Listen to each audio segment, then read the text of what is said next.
Hello, everyone. Hi. Hello. Hello, and welcome. I am Trooper SJP, and this is the Academic Foxhole. And it's Saturday, and we're playing the Outer Worlds, which we haven't done in a while because, there was some madness. But you know what? I just realized? That I tuned my banjo right before I went live using this tuner, but I also have a tuner that I've attached to my banjo itself right there, and I could have just used that one, but then I didn't, and I don't know why. I don't know. That's what happened. Hold on. There, that looks better. Hey, there's my blue light right there for science fiction and characters that are not super aggro, but that's not the point. Hi, how are you? I'm happy to see everybody here. Let me pull up my chat so I can see you all and all your lovely faces. It's probably after a half hour after the planned deadline. Probably. Hey, Barantor, also Rissa, Krellin, how are y'all doing? Um, uh, so, hey, how are you? We haven't been able to play the Outer Worlds in a while, and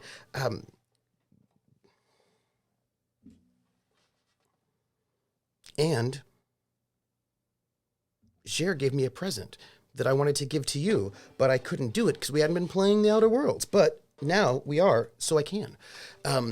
What else is happening? Let me see. So it's Saturday.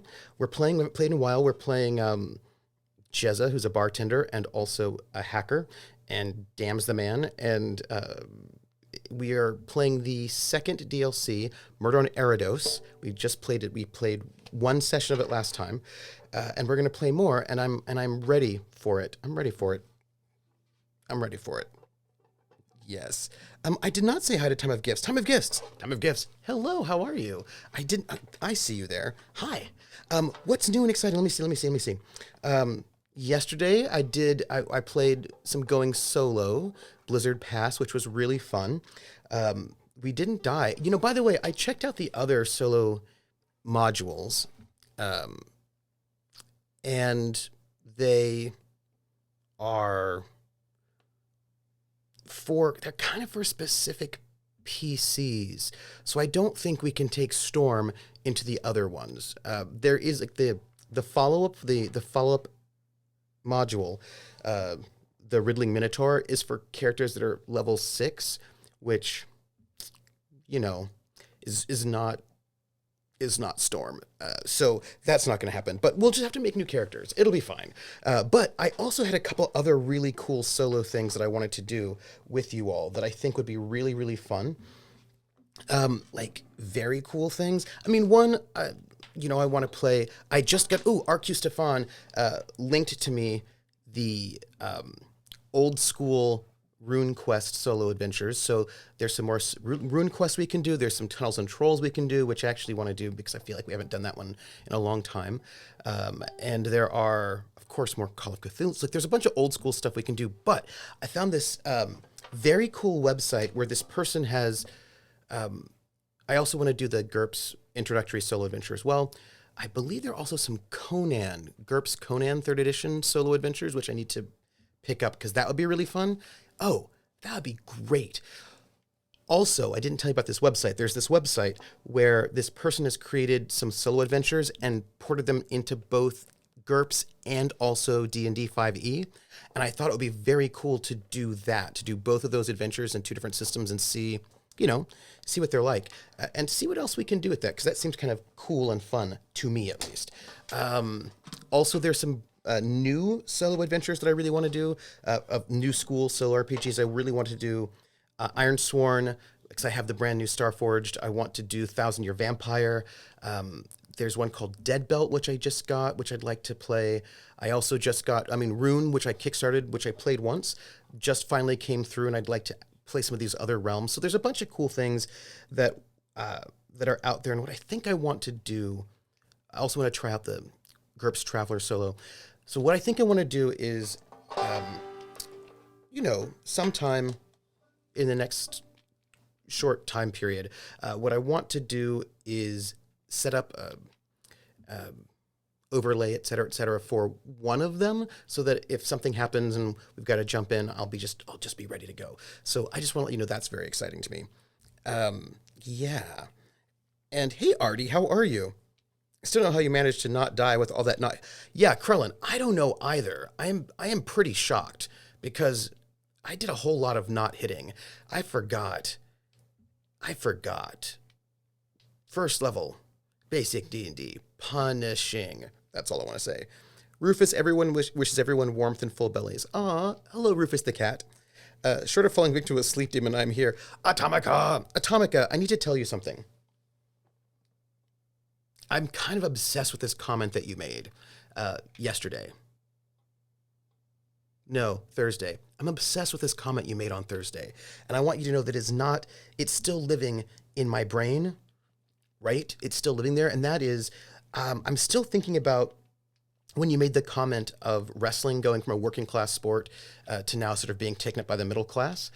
And I said that was true when you said it on Thursday, and I'm still saying that it's true, but I'm just really thinking about it, right? I'm thinking about what that means and what that looks like, right? I'm thinking about it now in the same sort of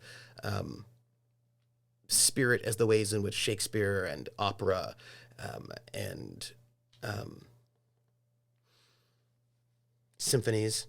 But see, the thing I'm thinking about, okay, just work with me for a moment. Look, we have this conversation. We're playing the Outer World. It's going to be great. One of the things that opera and Shakespeare have in common, and this is very interesting to me, is I might be able to throw another thing in there. We have to think about this. Is melodrama, right? Like melodrama, which was an art form that melodrama means basically drama with music, right? Melody, which was very popular in the 19th century. And of course, it is now sort of made fun of. But both opera and Shakespeare, when done in the way they were in the back in the day, were high melodrama. They were like big feelings, big emotions, right? It was like big stuff. And also, so is wrestling, right? Wrestling is also about big feelings, big emotions. And I think it's really interesting that the adoption of wrestling by the middle class coincides with the breaking of kayfabe, right? So that, yeah, basically, I'm skeptical, not of what you said, I totally buy it. I'm with you and I'm really into it. But I'm wondering, what is it that people who always made fun of wrestling, who always sneered at it and made fun of it, it was like, oh, it's fake, da da da. I wonder what it is they're getting out of it now, right? I wonder what kind of changes happened to enable them to like it now when they used to make fun of it when I was growing up. And the illusion that was planted in his brain still remains. Oh, yeah. I will add, it didn't lose the lower class, it just gained the upper. Yes, but I feel like there have been shifts in the reception of wrestling since when we were younger. You know what I mean? When people... Is the way luchadors keep their mask on all the time kayfabe? Kayfabe is when you pretend that what's happening in wrestling is real, right? So in kayfabe, you don't let on that there are parts of wrestling that are planned. You don't let on that you don't really have a rivalry with so-and-so and so-and-so. You don't let on that those hits, you don't let on that you actually used a razor blade to cut your face, that kind of thing, right? So you sort of keep up the pretense. But, huh. I see, Krellin. That's a very good question. I don't know. Kayfabe for non-carnies, keeping separate reality in the work within the ring. AK, you wouldn't see Hulk Hogan and Ted DiBiase eating at IHOP together if they were fighting. Yeah, I don't. That's a good question. I don't know. But there's just something about. I just remember how people would make fun of wrestling. Like, they'd make fun of it real bad. Sort of like middle-class folks would make fun of it like it was trashy. And they'd make fun of people who liked wrestling. Like, I remember that very distinctly, right? They'd be like, oh, people who like wrestling are stupid. Like, all this kind of very classist stuff, right? There's a lot of, like, classist things being said about wrestling and wrestling fans in the 80s. And, I mean, I don't know when it stopped, like, because I was overseas for the 90s. I missed the 90s in the United States. And now, like, it's kind of cool to like wrestling, and I don't know what's going on there. You know what I mean? Like, I don't know what's happening with that population? I want to know. Because if it does, Lucha does kayfabe way better than U.S. Wrestling ever did. It's entirely possible, yes. Mil Mascaras, the Million Mask, was seen without his mask a handful of times. Yeah. It's a huge part of Mexican luchador wrestlers that there are many over history have refused to be seen outside the ring. Yeah, so I suppose that's very strong kayfabe, right? Is what it sounds like to me. Yeah. So it's a question I have, right? And I wonder about what happened. Hello, Inspector Trupel on the case, Perhaps indeed I am on the case. You do not know? Am I going to tell you more about Jer's gift? You'll find out. You'll just find out about Jer's gift. You're just going to find out. When the moment happens, when the moment's right, then you'll know. But I'm not going to tell you what it is. I'm going to tell you after you know.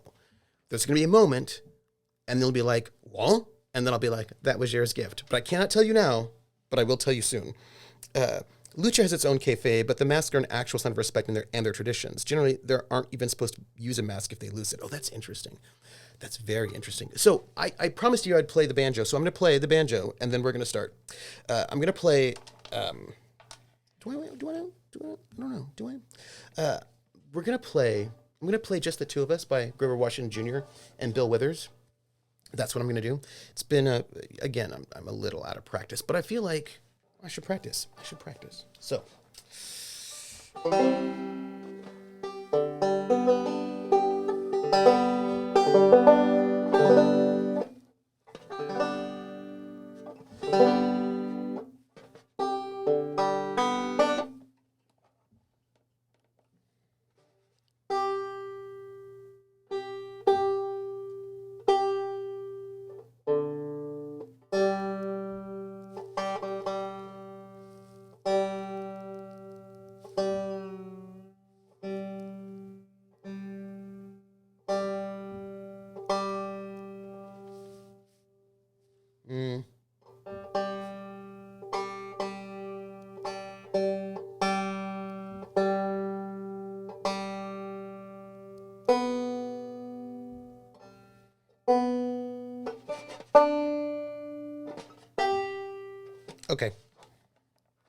Okay. I was pretty on. It's fine. Yes, Ron, we can make it if we try.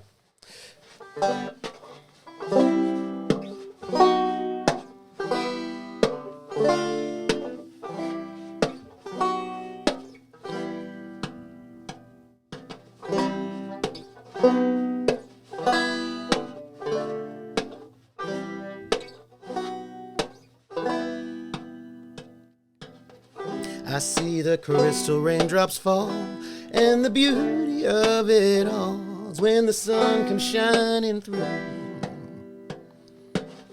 to make those rainbows in my mind. When I think of you sometime, and I want to spend some time with you, just the two of us. We can't make it if we try, just the two of us.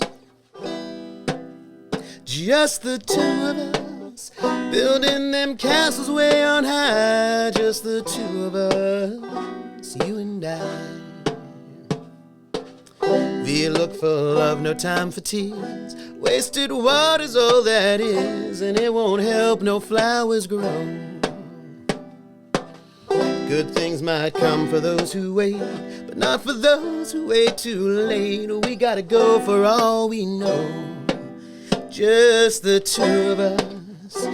We can make it if we try. Just the two of us. Just the two of us. Just the two of us. Building them castles way on high. Just the two of us. You and I.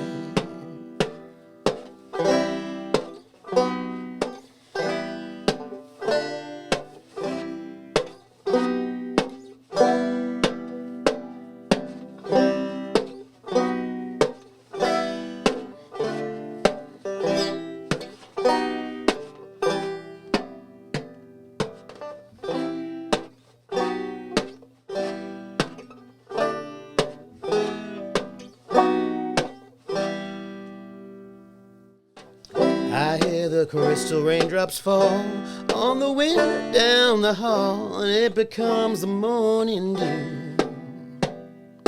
And darling, when the morning comes and I see the morning sun, I want to be the one with you. Just the two of us. We can make it if we try. Just the two of us. Just the two of us. Just the two of us. Building them castles way on high. Just the two of us. You and I. Just the two of us. Just the two of us. Just the two of us. Just the two of us. Just the two of us. Just the two of us. Just the two of us. You and I.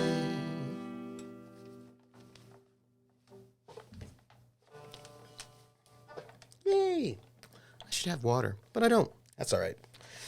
I'll survive it. I won't die. I won't die. Woo! Hey, I did the banjo.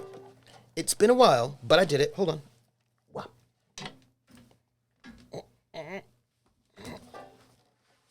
I've got to put my baby down. Hold on.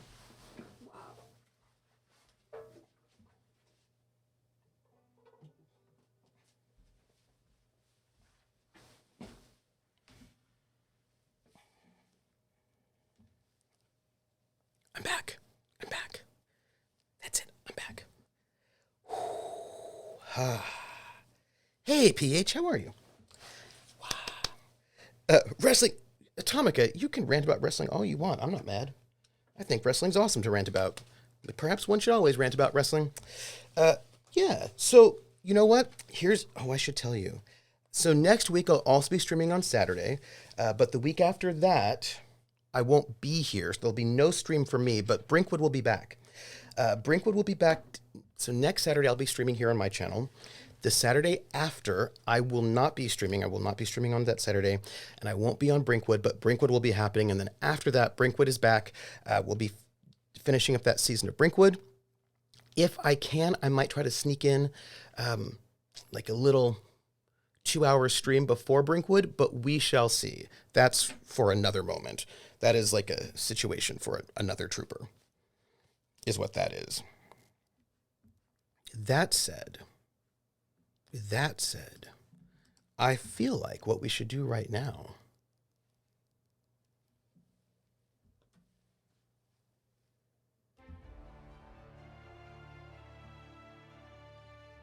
is play this game, right?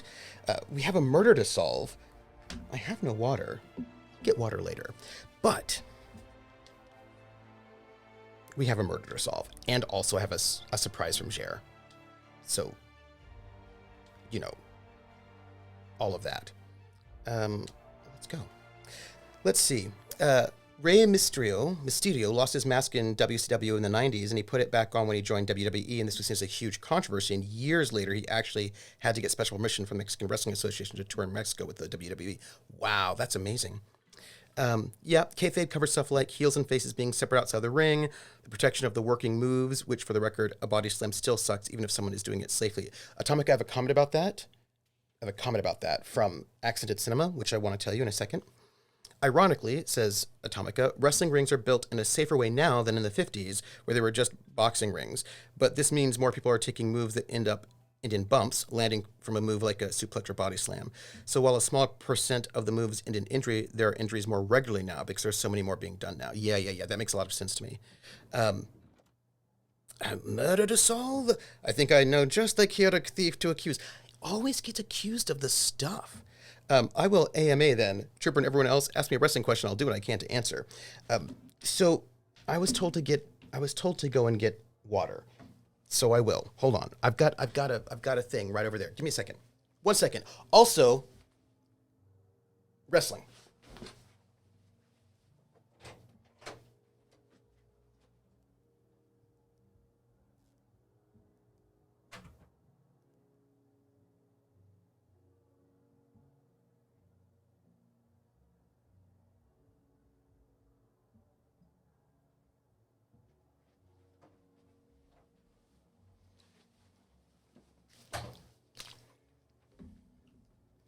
See?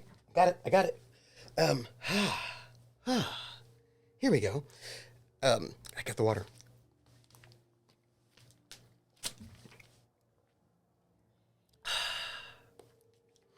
Okay.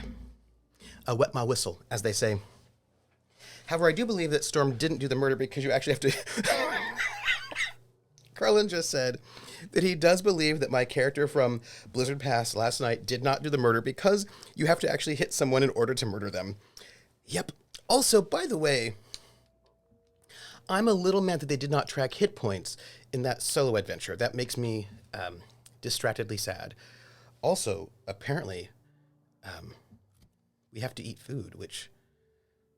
What? Also, let's repair everything. Apparently, not everything... Apparently, we have to repair some. Let me see. So here we are. In our inventory, we have to eat food, apparently. That is a thing that apparently needs to happen. Let's see. What do we have that's food style? What is this? This is... Hey, Banjo. Why are you making sounds? This is focus. That doesn't seem to be food. I don't think that'll get me some joy. Oh, here we have some... what is this? Tarmac and cheese. And pre-sliced bread. So let's just go and have some... Here we go.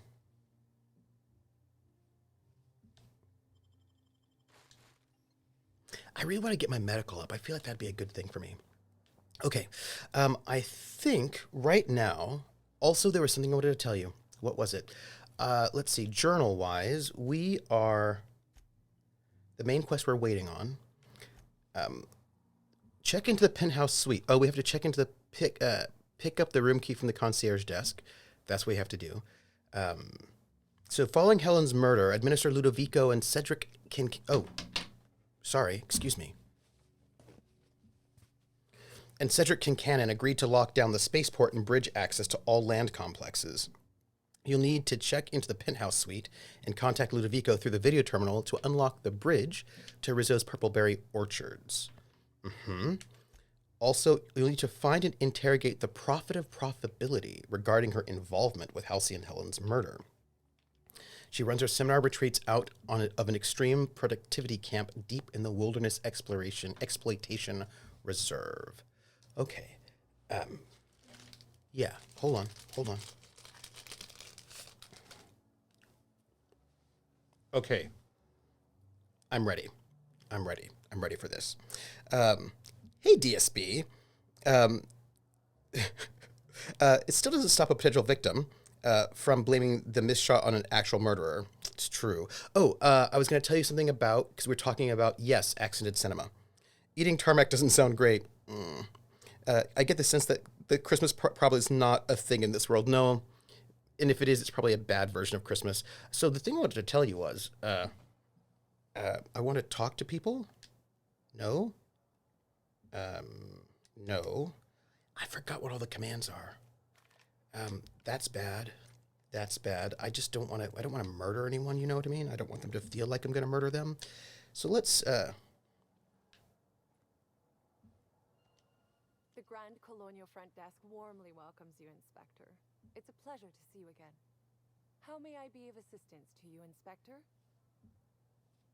Let me know how you like the volume. There's probably some sort of buy things holiday. Yeah, I feel like there probably is. There was something else. Oh yeah, Accented Cinema did a thing. He did a whole video on Jackie Chan. How people say that like Jackie Chan is like fake martial arts, that he's fake. And he started that video by showing a clip from wrestling, and it was like a ladder that was in the ring, and it was like the ladder's like 20 feet high, or 15, 20 foot high ladder, like a massively super high ladder, you know what I mean? And the wrestler climbed up to the top of it, and he flew off, and he body slammed somebody from the top of this ladder, and he says, no matter what, like you people say that wrestling is fake, but that wrestler did jump off of that ladder and did land on that person, and you know that it's still that no matter what, those people actually are still doing all those moves, right? And that being a stunt person, you could say, oh, you're a stunt person. Well, that's fake because you're not really, like you have a a suit on to protect you from being set on fire, but you're still set on fire. Do you know what I mean? And so it was a really, really beautiful love letter to Jackie Chan. And also it started off with this really nice comment about wrestling, about how those athletes are still doing all those things and they can still get injured. And and that still requires a huge amount of athleticism to be able to do properly. It was a very good video. Yes. Wrestling isn't fake, it's staged. There's a huge difference. Absolutely. Absolutely. And I suppose some of it is less staged and more improvised. It's like a bit of a mix, I suppose. If you want the gold belt, you got to climb the ladder. Tony takedown, sensei suplex. Jackie Chan is my biggest point of reference to defend wrestling. Absolutely. Without the altruistic veneer, no Scrooge conversion. Yeah, that is true. That is true, Rissa. Atomic says, also, I don't even have to see the clip to know that wrestler was Jeff Hardy. Yep. Do they really think a bunch of people are actually shot in action movies? You know, you never know about those people. Who due to all those fake moves is currently in rehab due to a painkiller addiction. Yeah. You know what's interesting about people getting actually shot in movies? They may not think that, but they do sometimes do this thing where like, well, you know, in real life, so-and-so could actually do all of that. In real life, they could actually do that in real life. And it's like, no, they can't. Like, this is a movie. Stop it. But they're into it. They want to believe that these things that they're seeing are somehow, or at least like, oh yeah, Keanu Reeves could really do everything that John Wick could do. And it's like, he can't though. That's just not true. Like, well, but I saw training videos and they could totally do it. And it's like, there's CGI all over that. Like, and also Tom Cruise does all of his stunts. And I was like,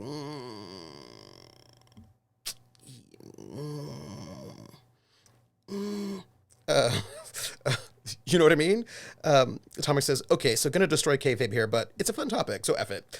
All right. And PH says, those critics kind of sound like they want to watch real violence, real bloodshed, and that's kind of gross.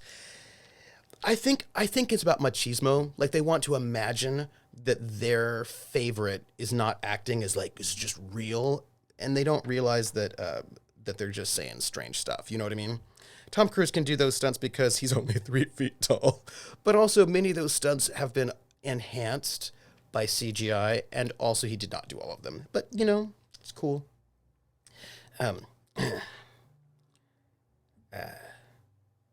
The Grand Colonial sure is interesting. It certainly is a marvel of modern ingenuity, luxury, and ambition. Please allow me to answer any curiosities you might have about our building and the amenities on offer. No one seems to talk much about the lower levels of the hotel. Name game. Who would be interested in a staff-only area? Most folks never ask about the sewers beneath Arizo's plant, either. Oh, sewers. We just got a sub. What? Blue Pointer? Good morning, Blue Pointer. You just subbed. And also your name starts with a B, which is like double excitement for me right now. So Krillin says they enhanced by CGI to make him look like a normal-sized human. Blue Pointer, I'm going to sing for you right now. So Drummer Boy says, Keanu talked about how he doesn't do his own stunts in John Wick. He does his own action, so like gunplay is Keanu, but it's his stunt double getting hit by a car. Right. And also, the gunplay is also... Like, everything in movies are enhanced. Like, they do color correction, right? Like, they make the skies look a different color than they are. Like, everything about movies is not... Everything in movies is staged, right? In all those scenes when you've got people like intensely talking to each other, sometimes they're not even in the same room when that's happening. It's all reverse shot, and they're not even in the same room sometimes. Or if they are, they're not talking to them, they're talking to the camera. Like, so much about it. There's a thing, I was doing a commercial once where I had to look at I was like looking through a camera to like take a photograph of some flowers, and the flowers were behind me. So like camera, me, and I'd be like, my back would be to the camera because I'm taking a photo because they wanted the camera to look good. So I was taking a photograph of these flowers. And so I was like, so if I did it, I would have my back to the camera. But what they did was they actually just turned the camera to look, the camera that I was, the little camera on a tripod, to kind of almost face the camera that was being filmed, because they said, yeah, so I was basically at a 90-degree angle from what I was supposed to be doing. And they were like, yeah, people won't be able to tell that you're actually facing the camera and not the flowers. It'll look like you're facing the flowers, but also facing us at the same time, because they won't know the difference, because perspective is weird. Like, basically nothing you see on film is what it would look like if you were there in real, like everything, Foley. I mean, gosh, for heaven's sakes. But people want to believe this thing, but it's not true. Also, Blue Pointer, I got something for you. Atomic says, a match is generally planned in multiple stages. A writing room puts the story together. For instance, Stone Cold and The Rock are going to have a match at the PPV for the IC title because Rock is mad that Stone Cold threw his title off a bridge into a river. This happened, right? Hey, Chromatic and Hawkeye. Chromatic, I have a question for you later. Vola says, many claim they can stand 12 rounds at boxing ring and other stuff, but no one's ever claimed they could survive half a day suffering from man flu. Volas, you make me laugh. Bob Pointer. From there, Stone Cold and The Rock would then work with the producer. At that time, probably someone like the first IC, Intercontinental Champion Pat Patterson. The three of them would generally work out the beats of the match. Green screen magic. Trooper got run over by a reindeer? Yes. We will start with normal entrances, then start with a face-to-face. After some talking, we will go back and forth brawling. They won't specify move for move, but in the case of someone like The Rock and Stone Cold, they know each other's love sets and well enough they can do it on the fly. Absolutely. Ce n'est pas un action scene, says PH. Drummer Boy says, Foley and sound design are my favorite, and this sound, and this real sound is boring. Amp it up. Yeah, we're not even used to hearing what things sound like in real life in some ways, you know? Atomicus says, after a few minutes, Rock will take a powder, get out of the ring, and SC will taunt him, and Rock will clear the announcer table in anger. Austin will follow and fight back. Yeah, like they planned the beats, but of course it's also still improvised in the moment. It's like a bit of both. It's not like they're like, and then you punch me here, and I will do this. It's not choreographed like fight choreography in a movie or TV or theater is, right? There's all this improvisation because they know it, like they've got signals, right? But it's cool, like, to think about the ways in which wrestlers are able to subtly signal each other which moves they're doing and to know their move sets and improvise this thing within a sort of like a narrative structure. That's cool. Hey, Blue Pointer, guess what?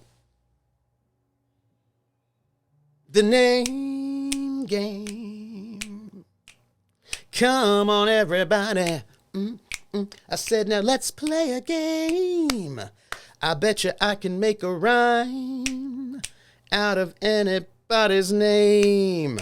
The first letter of the name, I treat it like it wasn't there. And then a B or an F, or an M will appear. And then I say bo at a B, then I say the name, and then banana, fan, or info. Then I say the name again with an F very plain. Then a fee, fi, and a mo. Then I say the name again with an M this time, and there isn't any name that I can't rhyme. But if the first two letters are ever the same, I drop them both and say the name. I like Bob. Bob drop the B's, Bo, or Fred. Fred drop the F's, for Red. Oh, Mary, Mary drop the M's, Mo, airy. That's the only rule that is contrary. Blue Pointer, Blue Pointer, Blue Pointer, Bo, Pointer, Banana, Fana, for Foo Pointer, Fee, Fi, Mo, Moo Pointer. Blue Pointer, the name game. Woo! Thank you for that sub, Blue Pointer. Thank you. How are you doing? Welcome in. I hope you enjoyed your name game. Let me move this over here. Yes, all right. Some WrestleMania matches are plotted out and rehearsed months in advance. Let's see. Great card frame base for the best matches. Thomas says the finish will be Austin getting Rock back onto the out to the announcer table. Rock will counter with a rock bottom through the table, roll into the ring and go for the pin. Kick out on 2. Austin stuns and gets a pin. Right? Yeah. Now Thomas says, so yeah, we'll likely have planned spots which the wrestlers fill, and much like dancing, there's usually some leading who will call spots and guide the match along with the help of the ref, who's also sort of a director's assistant, feeding info between the wrestlers and the gorilla position. Right?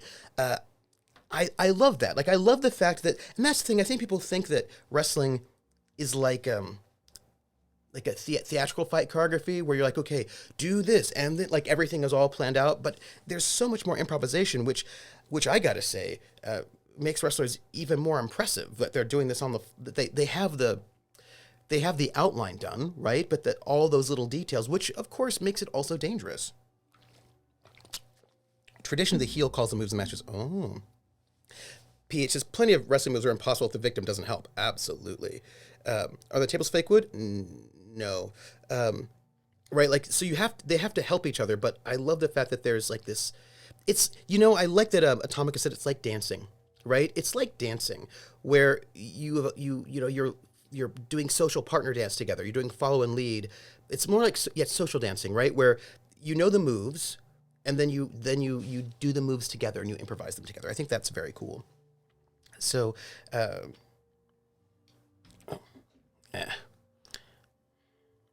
you can't honestly tell me there's nothing of interest in an entire half of the hotel.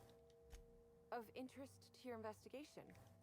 Well, I suppose there is that one door we're not supposed to open. But I'm sorry, Inspector, I'm not authorized to grant you access to any staff sections of the hotel. You'll have to find a way in on your own. I see. Is there anything special about the upper levels? Most certainly. All the important folks can be found in the utmost parts of the hotel. You can hardly walk 3 feet without bumping into a tossball grate or a bored exec. Though maybe don't bump into them. Could be harmful to your health. What does the penthouse have to offer? Twice the size of the next biggest room, and kitted out with any amenity you want, as well as many that you won't. Best to enjoy it while you can, Inspector. Typically, the only people who can afford the penthouse suite have enough bits to suffocate everyone on Terra 2. Also, please inform me if Woolridge gives you a hard time about getting a better room than his. Don't tell him I said this, but everyone on staff wants to strangle him. Hey, I'm only getting audio in one ear. That's weird. I just wanted to share with you. Ah, there we go. I was like, why am I not getting two-eared audio? I have it now. Okay, I'm feeling okay. You want a volume bump up? Sure. Can do. Easy peasy. Atomic says, yes, unless there's a huge experience difference, like if a new heel's going against, say, Kelnovitz, then KO would likely lead. Hawkeye says, I consider pro wrestlers to be equal part wrestlers, gymnast, and stunt person. Absolutely. Because I asked, can you just let me know when the volume is, because I got a slider. What happens in the penthouse stays in the penthouse. Atomic says, the tables are real, but they are gimmicked to be safer.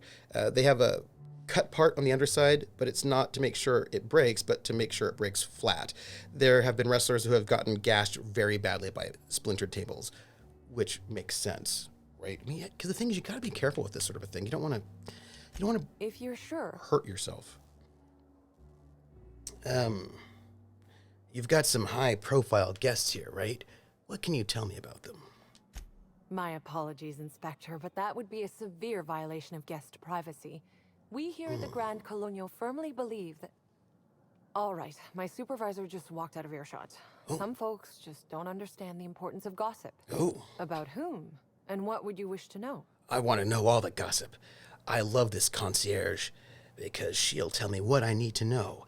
Did you notice anything about Halcyon Helen before she died? You know, out of everyone here, I probably knew the least about Helen. I'm not much of an Aether Wave watcher myself. I see. And Helen always had a crowd of admirers chasing her, you see. So she rarely stopped to chat. Friendly enough, surely, but always seemed untouchable. Emphasis on seemed. Was she closer with some people than others? Everyone wanted to be around Helen. She could usually be seen alongside Bertie or Woolrich, for obvious reasons. I see. You know, out of everyone here, Yes. I probably knew the least about Helen. I want to ask about... I'm not much of an Aether Wave watcher myself. And Helen always had a crowd of admirers chasing her, you see. So she rarely stopped to chat. Friendly enough, surely, but always seemed untouchable. Did you ever see... Emphasis on seemed. Yes. Did you ever see Helen acting strangely? Now that you mention it, she was usually calm and collected, but every so often I'd see her looking all wild-eyed and intense. It seemed as if she was determined about something. Or maybe she was just hungry. That woman ordered a lot of food. Maybe show business gives you a faster metabolism. I love thinking about how characters behave differently around protagonists as PH. Yeah, I always strive to have my NPCs act consistently, whether a person is a protagonist or not, you know? But that's when I'm running. That's when I'm running. Simulationist. If I'm running like narrativist, then I have the PCs act however have the NPCs act however like fits within whatever the PCs want. You know what I mean? Well, they are PCs. They are PC, not NPCs. Yes, yeah. So like I do. Like I try to have my NPCs when I'm running simulationist treat. Basically, I don't make a distinction between PCs and NPCs within the world itself. So the NPCs would treat the PCs like they would treat anybody who exists in the world. If I'm running narrativist, then I just do I basically do what the players want me to do. I try to intuit what it is they want, and then I just have that happen. Like if they want somebody to fall in love with them, that person will fall in love with them, et cetera, et cetera, et cetera. Because I think that narrativism in many ways is about a certain kind of wish fulfillment. Like, you want a particular kind of epic story or whatever kind of story it is you want. And I make that story happen regardless of, I will just make it happen. Yeah. So like the NPCs don't really have inner worlds when I'm running running narrativist. Not really. Like they're basically Schrodinger's NPCs, and they will just do whatever it is the PCs want them to do, and they will be whoever the PCs want them to be. If the players want them to be angry, then they'll just be angry. If they want them to be sad, they'll be sad. Whatever the players want them to be, I just make the NPCs conform to player desire to sort of tell the story that the players want. So that's what I do for narrativism. And big tropes can turn on a dime. Special protagonist pheromones or something alters behaviors. Yep. The blacksmith doesn't give a flying feck if you're a PC. His father's hammer isn't for sale, unless we're running narrativist, in which case whatever is best, whatever the players want, to make the story that they want to have, that is what will happen. And for gamist, I suppose it's about whatever makes the best challenge. Let me see. I heard Black Hole Birdie was staying here. Birdie. Is he bigger than he is dumb, or dumber than he is big? I have a bet with a friend. Not sure we'll ever get it to pay out. Birdie used to be Helen's beau, though he isn't anymore, and not just because she's dead. If I had 1,000,000 bits, I'd spend everyone just to learn what caused their split. So, Helen's co-star, Woolridge, you have any reason to want her dead? If looks could kill, he'd have put her in the ground 10 times over. Man's clearly jealous of her success compared to his. See, I'd bet we're the only two people thinking about him in all of Eridanos. And I only am because you mentioned his name. If you leave woolly cow milk out, it turns to curds.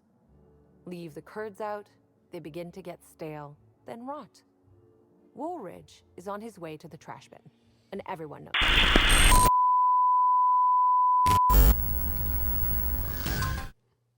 I'm back, everybody. I just think, it's so weird. My computer's been acting up real strange in the last 2 weeks, and I don't know why. It's crashed like a couple of times, and I don't know what it is. And I've been looking at crash logs, and it just seems to be something about like I need to call somebody. I'm going to call somebody about it. But I also, everything's backed up. But I have a thought. I have a thought about a thing, a thought about a thing. We shall see. We shall see. We shall see. We shall see. But sorry about that crash, everybody. I don't know what it is. Somebody opened the box with Schrodinger's stream on it, but I'm back. So I think I regularly move through all three of these moods for players to see which one bites with a PC or storyline. I think it's been really weird. It's been acting up, and I don't know why, because it wasn't like this before, but now it is, and I don't like it. I don't know what the deal is. So I'm just, I'm going to try to do a thing. I've got a friend coming over, and we're going to be doing some co-work. So I'm going to see there there's some computer stuff I want to do, but when I've got a friend over, I don't do computer stuff. I do work that I can do outside of the computer. Um, so I don't know when I'll be able to do the kind of computer stuff I want to do. We'll see. We'll see. We'll see. Um, yes. Hey, Schmelzer. I think I regularly move through all three of these moods for players to see which one bites with the PC or the storyline. Um, yeah, generally speaking, if I know the players want a narrative story, and there are people who do, then I make sure they get that right. Like because I mean, players will sometimes just straight up tell you like, I want this story. I want to play a story where my character is this person, these things happen to them, and this is how the story ends. And if I know that's what they want, that's just what I give them, and I just make sure that the world will um, mold to what it is they want. Speaking of which, excuse me for one moment, since I did a restart, I want to quit out of a couple of things. I really don't know why that happened. Everything else should have been shut down. I just don't know why that happened. I'll have to go check out. Yeah, we'll find out. I can imagine Trooper doing a narrative to simulation switch in a game where PC realized they were sort of in a Truman Show scenario as long as everyone was cool with that. Um,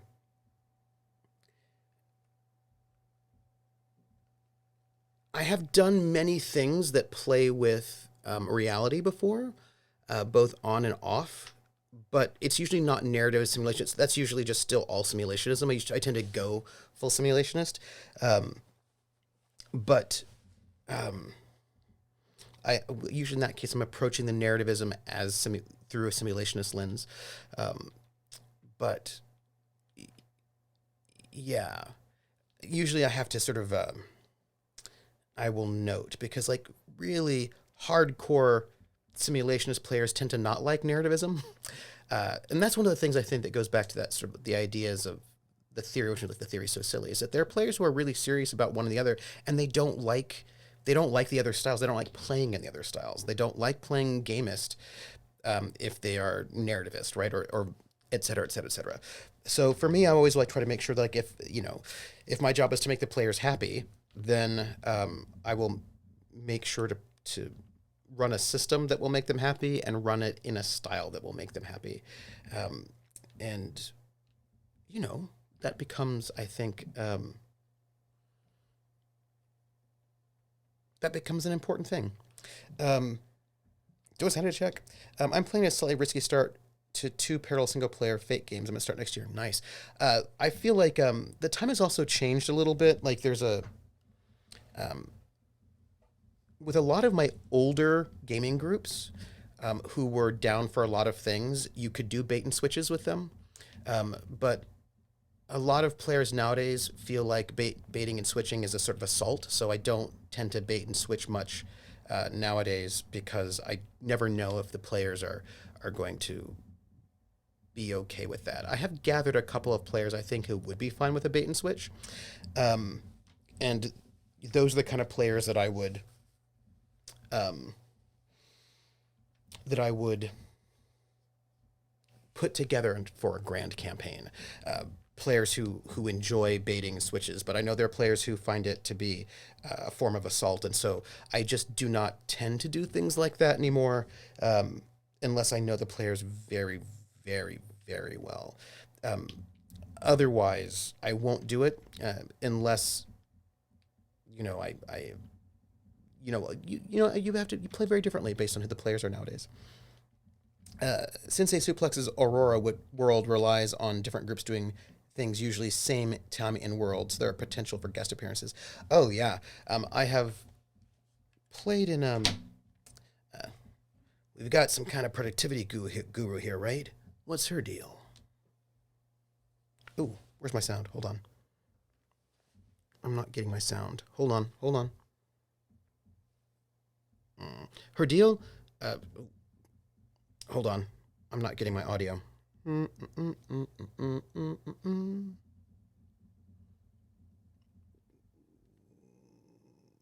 We just missed all that exciting discussion.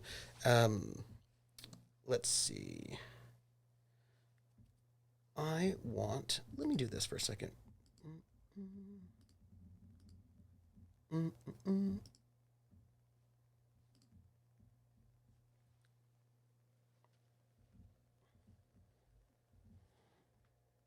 I've lost my audio. Hold on. Advanced audio processing.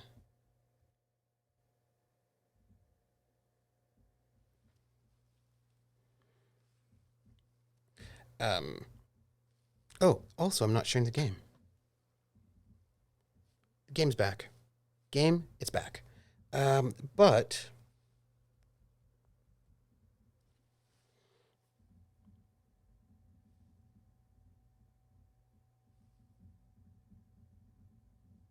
my audio got weird. Give me a second to ponder this. Sometimes it's just like little weird things. Let's see. How about if I... I know what it is. Got it. We're going to have to go back and ask her about the guru again because I missed that comment. You know. Tomka says, I had a younger player have issues a few sessions ago because he ran off to go get help, but I didn't update him turn for turn when I made it clear that it would take a dozen rounds for him to go get assistance. The rest of my players sort of got confused and were like, you're still running to the keep. It's not like anything else is happening. But he felt by not letting him say, I'm still running every turn, it's Soul's agency. Yeah, so you have to it's a thing. You have to sort of know where players are at nowadays, and there are many different things that players want and need and feel comfortable with or don't feel comfortable with in many, many ways. And so, there are players who feel like if their character dies, that steals their agency. And characters just should not die at all, or if they do, only because the player said so. And you just kind of have to know where players are at and then make sure you are gymming for those players.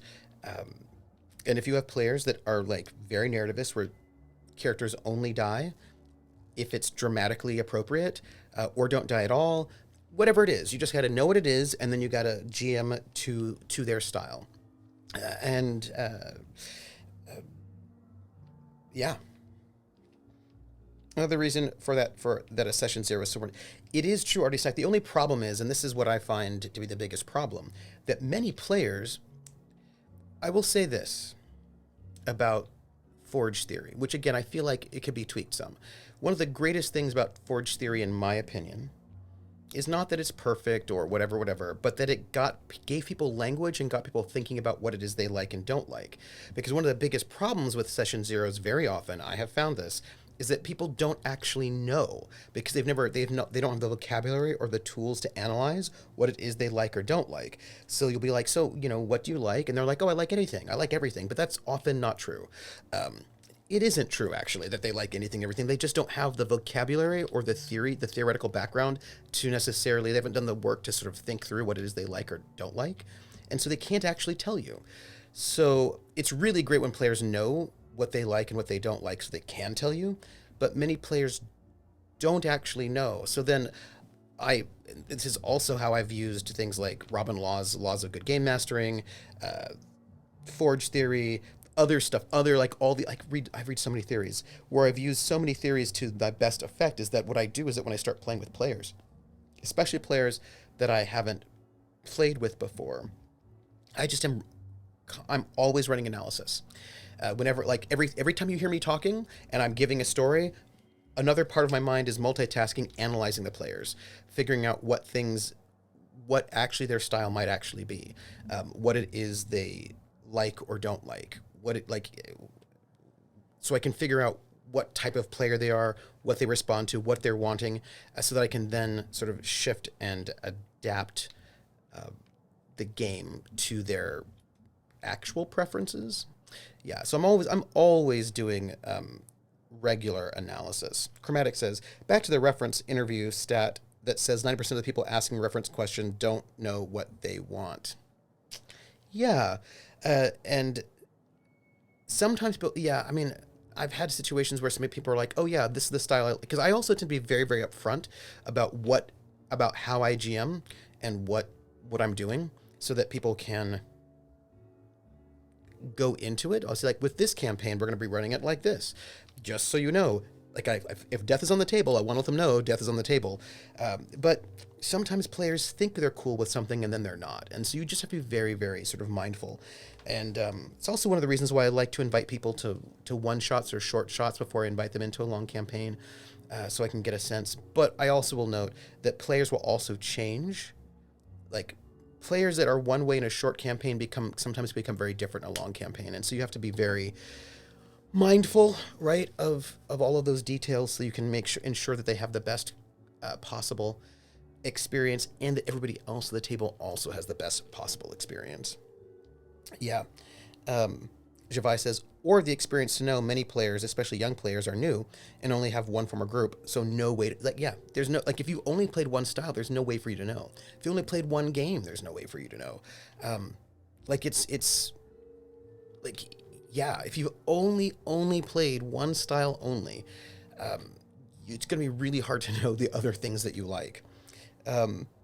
Artie says, true, although I think a lot of the good a Session Zero can do is uncover assumptions and make things more explicit. Some people might assume that PC won't randomly die. Oh, yeah. Now, of course, I will note, Artie, that doesn't necessarily have to happen in a Session Zero. I tend to do that in my pitch, right? Before we even get to Session Zero. Things like that I tend to put in my pitch. I always make a pitch for the campaign saying what the campaign's going to be about, what's going to be like. There's a lot of sort of detail I put in a pitch so that a person can know before they even say yes to the campaign. By the time we get to the Session Zero, I hope a bunch of that stuff has already been covered by the pitch, so that the Session Zero, yeah, there are a bunch of things I just put down before we get to Session Zero, because that becomes really important. Drummer says, oh yeah, I play one-shots like someone who just stole a car. Not a good representation of a long-form play, absolutely. Malk says, trust, respect, and communication are vitally important with the storyteller and fellow players, absolutely. Everybody wants something different out of a game, and it's important to be upfront about it. Nothing is wrong with wanting different things, nope, but it is wrong demanding one thing out of a game that doesn't support or encourage such activity. Or if what you want clashes too much with what other people want. You know what I mean? And we'd have to go and find out about this person again. Her deal? Yes. Not making them. Huh? I'd laugh at my own comment, but everyone knows there's no bigger joke than the prophet of profitability herself. Didn't you hear Helen's interview? That woman is the definition of humbuggery. Anyone who gives her the time of day is a right fool. Ooh. I mean, Spencer Woolrich has taken several of her productivity seminars, and look where it got him. Don't waste your time. Well, that's enough gossip for now. That's a shame, Inspector. What if I wanted to know a little about you? Oh. Well, I'm a freelance captain, changing the colony one high-stakes encounter at a time. A dashing gunslinger type, then. I'm sure the investigation will turn out splendidly in your hands. Or at least Mr. Kincannon seems confident enough to believe so. Yeah, so, I wanted to check if my room was ready, Red. Ah, yes. We are most pleased to offer you our grandest of grand accommodations, Inspector. The penthouse suite on our topmost floor is now available for you. The last guest left her belongings behind when she vacated unexpectedly, so we needed a little time to tidy the suite up for you. Simply call the elevator in the lobby, and our highly skilled operator will deliver you to your private floor with efficiency and cheer. Goodbye. Well, that was exciting. Also, there's like I'd love to go in there and loot everything. Side note, this guy's vest is awesome. Look at the detailing on his vest. That's a really nice paisley back that looks like a kind of a leather. It's a vest with a collar that has a nice sort of contrasting detail. That may not be leather. That might be like no, it looks leather to me. That is and it looks like it's got a straight waist rather than like a peaked waist, and it's got a neat kind of band on it. I want this vest. I want to wear this vest. I want to have this vest. I really like this vest, and I want it. This is not going to help you or me or anyone else, but I just felt like I needed to tell you because, um, oop, sorry, that's not what I meant to do. I meant to, oops, I don't meant to, nope. Oh, I'm pressing buttons, everybody, that I did not mean to press. It's cool, cool, cool, cool, cool, cool, cool. We should try to solve the puzzle hedges in the orchards. The prize is supposed to be something valuable. Oh, okay. Well, you can't solve it before I do. I'm going to solve it first. I wonder if there are other buttons I need to worry about, like, oh, oh, okay. Well, cool. We're gonna go. We're gonna call the elevator. What floor would you like to visit? Bring me to the penthouse suite. Next stop, the finest seat in the house. I do want to hit those other floors, though. It's nice, PH says, it's nice to know in advance if I'm not the protagonist, and if I'm just supposed to sit there while the NPCs do all the important things. Yeah, I mean, although in my experience, PH, a GM who treats the players as NPCs and has the NPCs do all the important things is usually not self-aware enough to realize they're doing that. Because having the players just sit by while the NPCs do everything, that does not tend to be something that GMs are self-aware of. So they are probably not going to tell you that that's how they run the game. Because I don't tend to know many GMs who are aware that that is what they're doing. That's the thing with the whole GMPC situation. People are like, oh, yeah, well, no, it's totally fine. You're like, I don't know if it is fine. So, yeah, in my experience, people do not tend to realize, hey, it looks like my entire crew is here. Oh, that's awesome. Like, the entire crew is hanging out with me in the penthouse suite. This is great. So I can talk to everyone. Somebody's also throwing their clothes on the floor. Well, I don't. And all around. You know what? Who cares? Well, actually, I do care. I think it's a bit rude to throw yourself all around because there are people who have to clean this place up. You know what I mean? And that's not very nice. Yeah. So, like, whenever I'm at a hotel, I almost always clean up and try to keep. I don't like throw things all over the place because people have to clean that up. You know what I mean? Yeah. Like, I don't want to be rude. Yeah. Artie says, one person wanting a gritty realistic campaign, another wants high fantasy wish fulfillment campaign. They're going to clash a lot, yes, which is why all that goes in my campaign pitch. I mean, that seems like a Shadowrun game potential. I also imagine that it is cheer rather than cheer, yes. Cosplay. Vola says, Jessa might have a hard time acting the role of Santa for the crew. Do I really have to give these boxes away? They could contain loot. Yes. Hawkeye starts to scan McCormick sewing patterns. Ooh. Now I want to hear people sing "See My Vest" from The Simpsons. So if the second murder coming up, maybe, Artie says only one would want a serious black trenchcoat game, and the other would want a more fun pink mohawk game, and that sounds like a GM that really wants to be a player, not a GM. Absolutely, yeah. I imagine that GMs do that a lot tend to not be GMs for long. Well, the thing is, people will be GMs for a long time if nobody else wants to GM.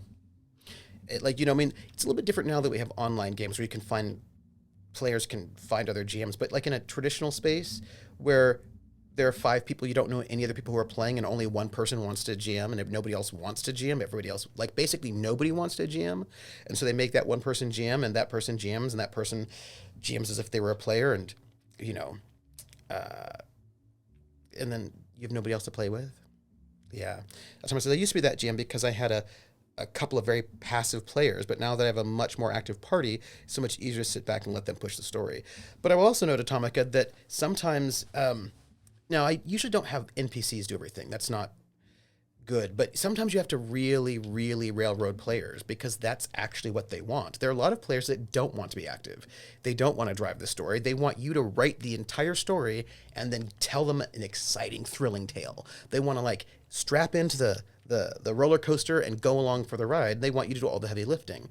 And there are players who want that, right? And like they're, and they also might want to be like, we want to play this one adventure path, and we want you to run it just like it is. We don't want you to do other stuff. We want this story, right? So there are players who want that. There are players who want to be active. There are players who might want to be active but don't know how because they haven't learned how to do that because most traditional kind of D&D dungeon crawls don't really encourage that kind of activity. Or the big adventure module paths don't really encourage that kind of agency. So yeah, you have to sort of like it's a big mix of things. Yeah. New base of operations, says Roller. Yep. I also leave hotel rooms reasonable. Absolutely, right? You have got it, right? PH says, one of my favorite recent meta moments was when Maya and Lightning Invoker's characters wanted to sneak behind the scenes of an in-game production to investigate, but we were told that would break the one shot. That was kind of neat. It's been a while since that happened to me. Oh, interesting. There's a dramatic reel well worth a meta moment, in my opinion.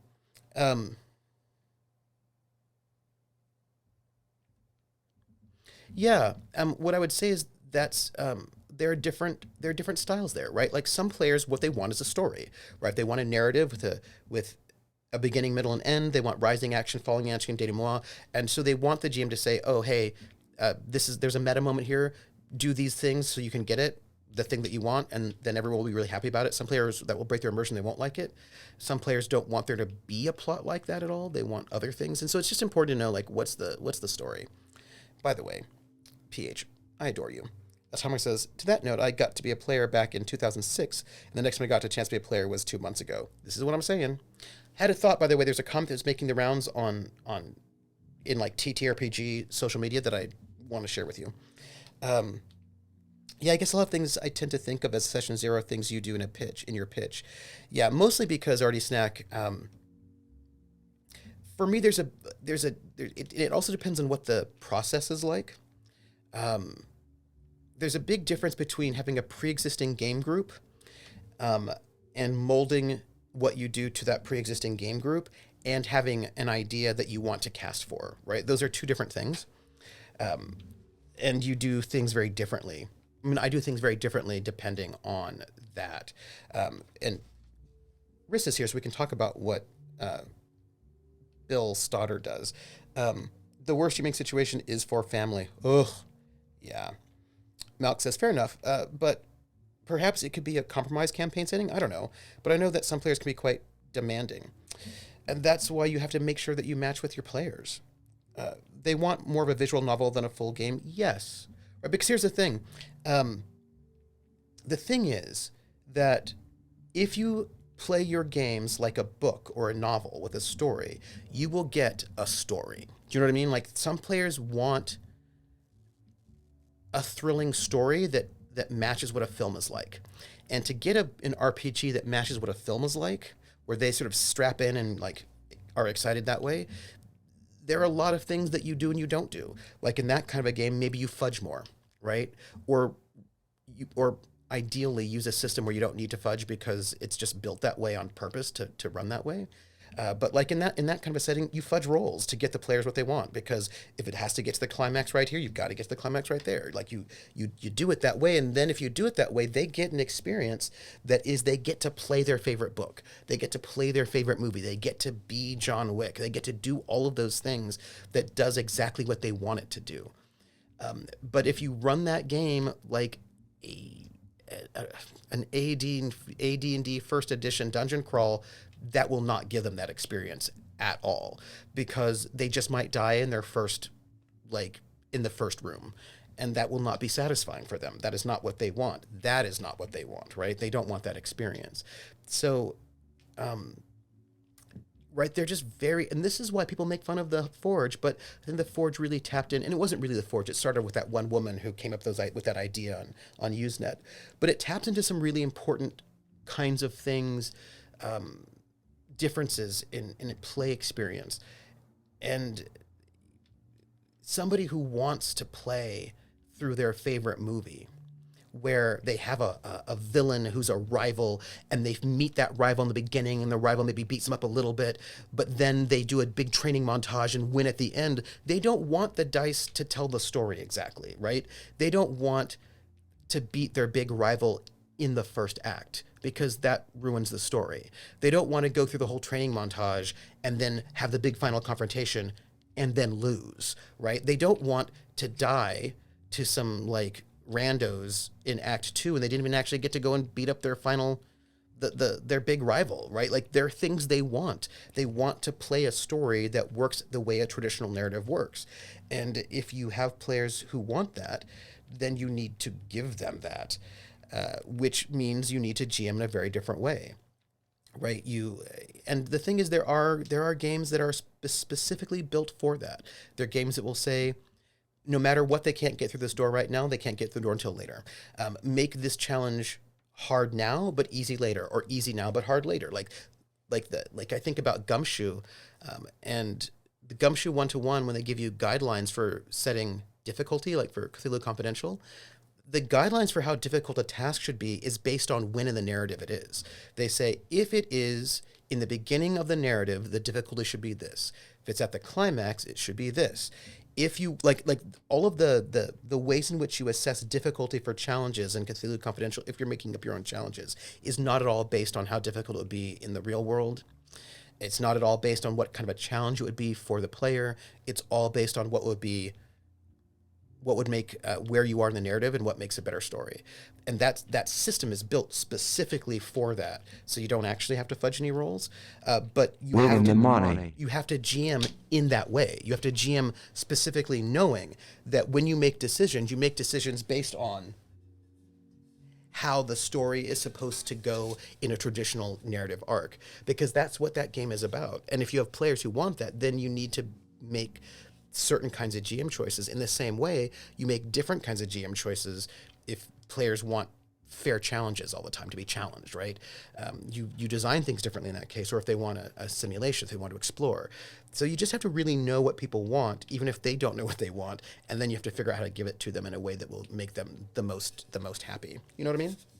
But also, PH just donated 100 bits, and when we get bits on this channel, and just by the way, for the record, none of these styles are bad or wrong. None of them are wrong.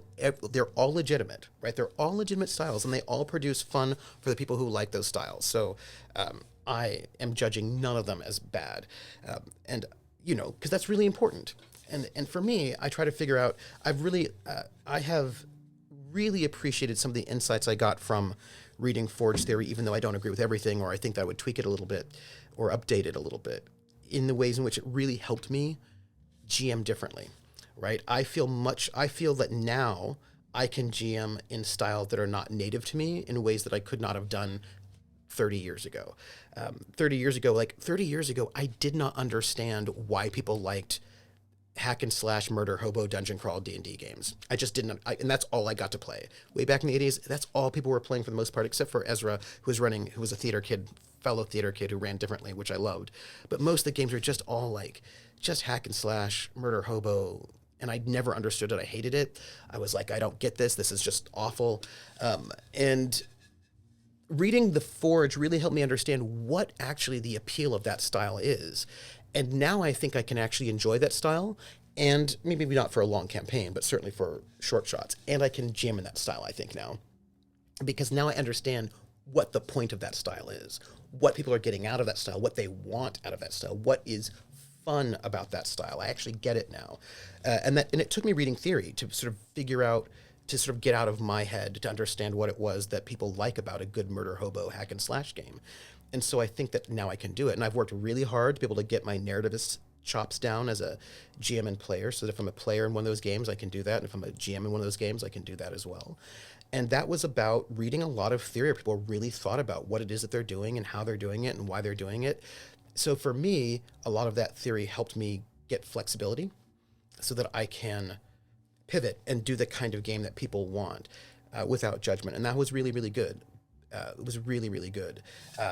But I am going to go and sing We're in the Money, as sung by Ginger Rogers, which means I'm going to sing it from the film Gold Diggers 1933, which means I'm going to sing it in Pig Latin. That's what I'm going to do.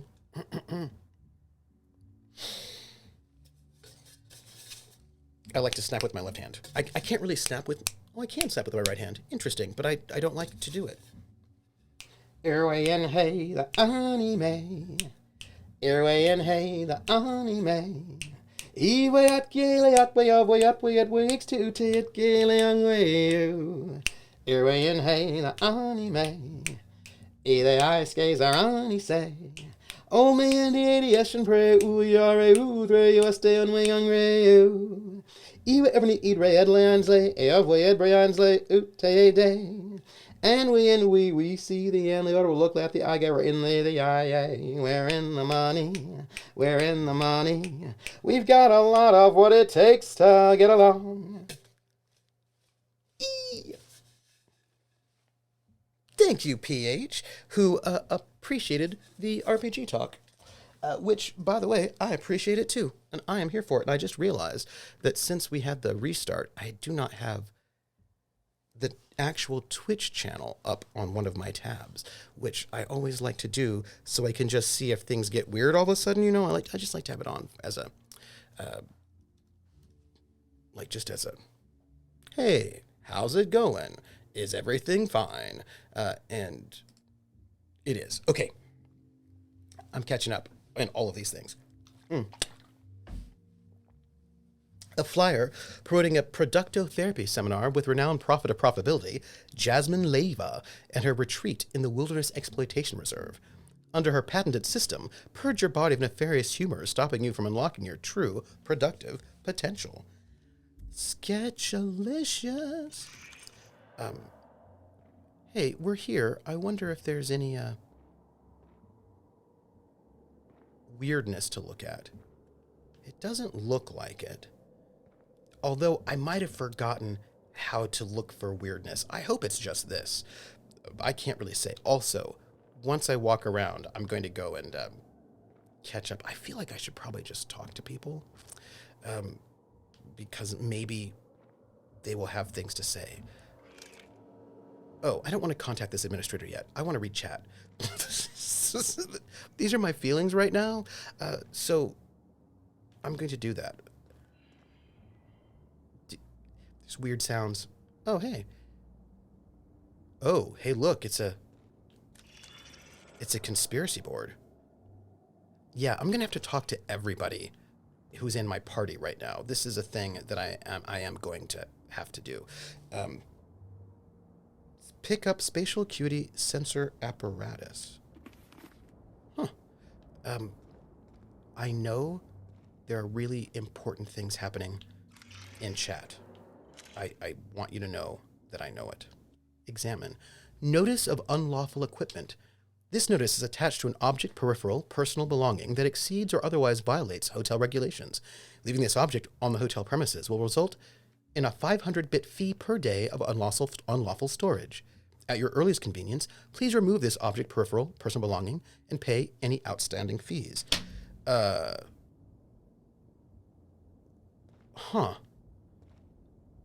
Is it some kind of weird special workbench? It doesn't seem like it. Weird. Well, we have a workbench and that's good. I hope I don't actually have to pay 1,000 fees. Stained glass windows in a very Art Deco style. Love it, love it, love it. I'm into it. We're just gonna see what's up. Also, I know that chat has the most exciting things to say, and I want to read it right now, but I also know that I want to pretend like I'm doing something productive, so I'm just gonna do a little bit of looting. We're in the money. I see you. Do a little bit of looting in order to pretend like I'm being productive. Also, I feel like there's some kind of scary music going on. So there's that. Awesome. Also, side note, I am clearly, it's fine. Look at that. Look how productive we've been. Yay. We'll just read chat right now. And also, whoa. Timeline discrepancy detected nearby. Oh, hey, it looks like they didn't actually do as much cleaning up as they said they'd do. You know what I mean? We're going to save, and then I'm going to read chat so that I can also sing. And that's what's going to happen right now. See, look, we got to a dramatic moment. See, I'm just... dramatic moment. Sorry, where are you at? Let's see. Atomica says, I almost got to play with Dot when she did that Valentine's murder mystery game a few years ago, but that fell through on my end. Oh, bummer. Dot's great to play with. She's a great GM as well. She's an awesome GM. Javai says, also, what is fine or not can change based on real life as well, especially short term. Absolutely. Like, I'm sure my stance on death or whatever is different than a year ago as my dad passed away about 2 weeks ago. And if I was in a game, a session 0 wouldn't cover that as it happened recently. I gotta keep talks on what is fine or not going as real life alters limits and preferences. Absolutely. One of the things that I'm now playing with, so we have these like lines and veils, we have these safety tools, and I actually find them good that we have them, but I think they can be improved. I think there's a number of things about them that don't do what I want them to do. I think they could be better than they currently are. And I think there are a number of things about them that are not the best. And one of them comes back to what you were saying, Javai, is that we tend to do these lines and veils, and the way that lines and veils work is that they're anonymous and they are permanent, right? That like when basically you can always put new things onto the lines and veils sheet, but you cannot take things off. Once it's on there, like, because these are the lines and veils, you can always move things from veils to lines. So you can make things more strict, but you cannot ease things up because these are like lines and veils and they're anonymous. They're really important. And I think that is great. And I value that. However, sometimes people might have a feeling for today and not forever, right? Where they may not want to have a discussion of death at this moment, but they'll be fine next week or the week after. So what I've started doing now is I've actually started making 2 lines and veils sheets. One which is like the campaign lines and veils, and the other one is for the moment. It's like a temporary lines and veils sheet, so that if you come in and today you just don't want to deal with like sibling rivalry today because you had like a thing going on, and this is just a thing you would just like not to have happen in the game today, then you can put it on the temporary sheet. Also anonymous, but then the temporary sheet is closed out, is like cleared out after every session. Also, things you want, like maybe because my lines and veils sheet has like lines, veils, heads ups, and like invitations. Heads ups are things that like you should know this is probably gonna happen in the game, which I also like let players write the heads ups because they might be like, hey, I'm playing a character, heads up, this is happening. But I like the idea. It's important for me to have both a sort of a permanent lines and veils sheet, which is the standard, but also a temporary lines and veils sheet. So if you're just in a mood right now, because some people, if they're in a mood right now, they won't put on the lines and veils sheet if it's just for today, but I want to give them a space to do that. So I have now constructed 2 different lines and veils sheets, one which is more permanent, one which is more temporary, so that you can,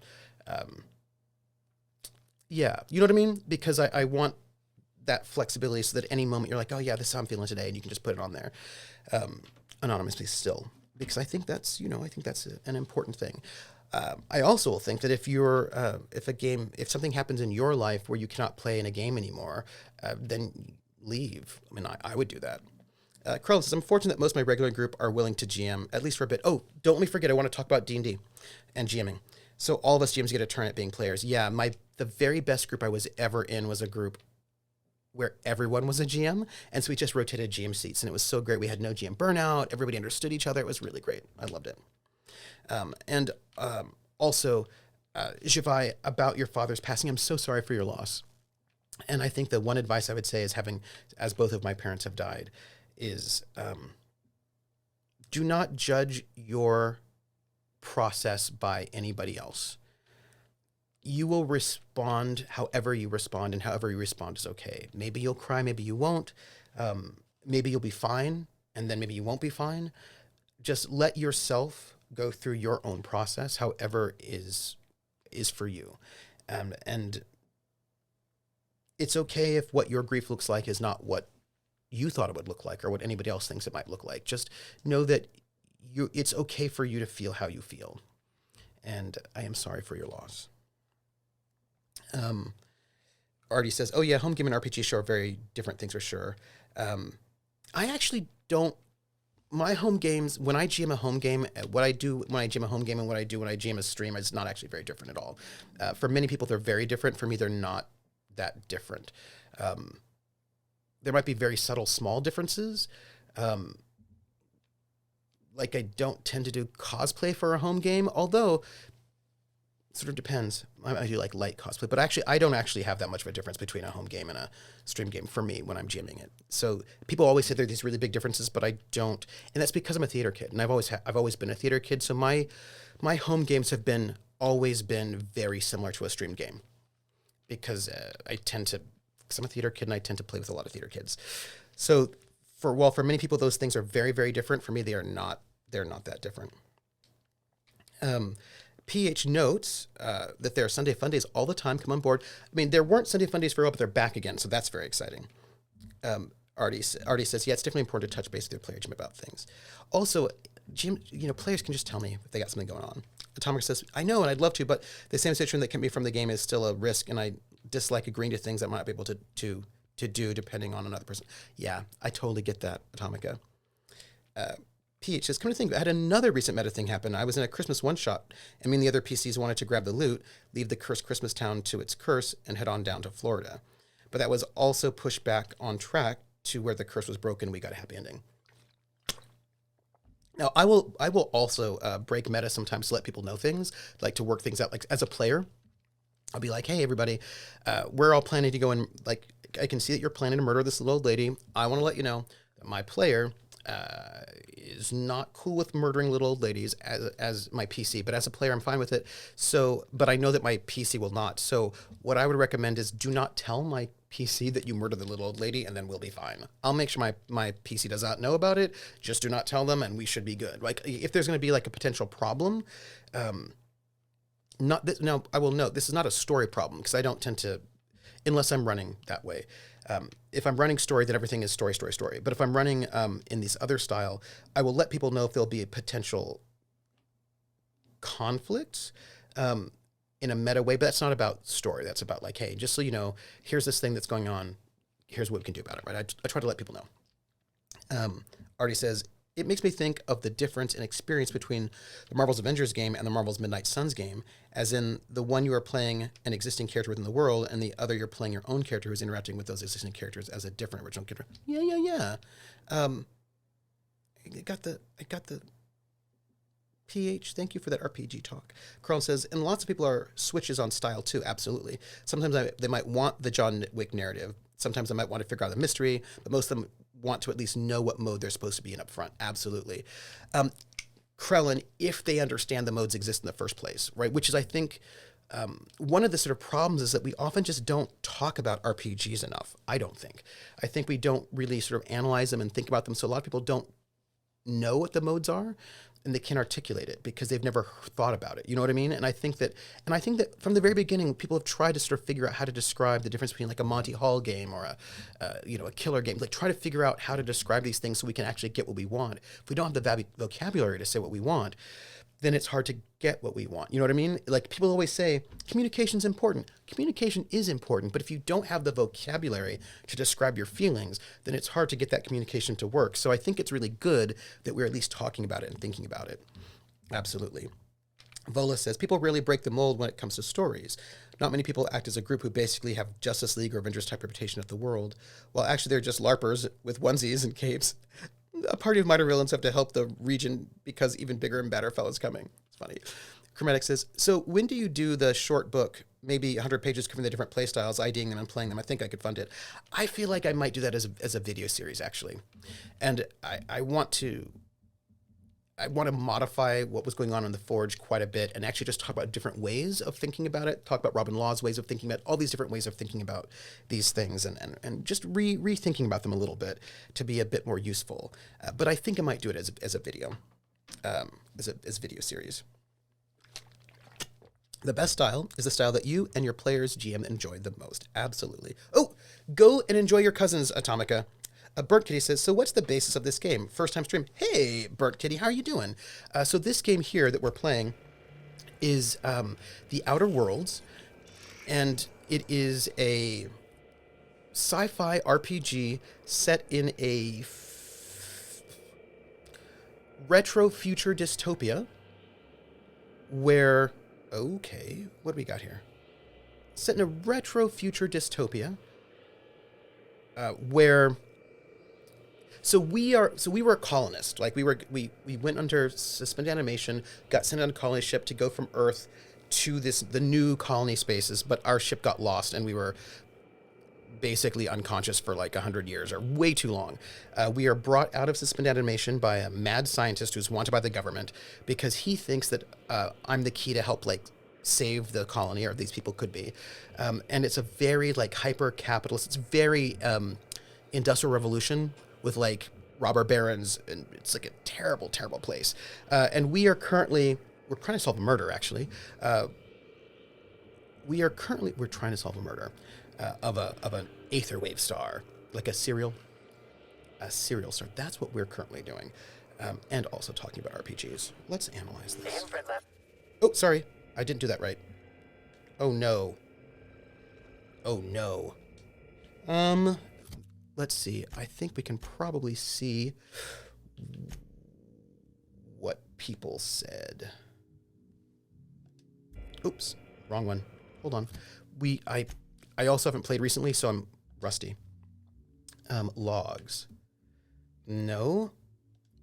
Let's see. Loot, skills, combat, companions, symbols. Audio logs. Weapons and armor, combat, companions, symbols. No. Y'all. They said a thing, and I don't know what they said. And I don't know if I can get it back. Character, my peoples, all my companions, the map, the journal.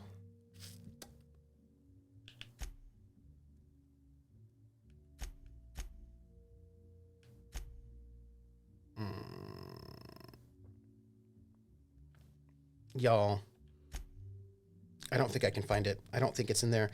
You know, there used to be a way for you to find out a log of what people said, but I don't have it. I think I was supposed to hold down the button. Y'all, forgive me for my badness forever.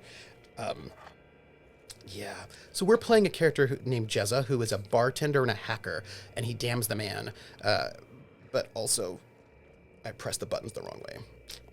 That's... Oh, hey, those are Helen's wigs. Also, side note, I totally missed what was said, and I feel really guilty about that. I think I just have to hold down the button next time. This is what happens when you don't play for a bit.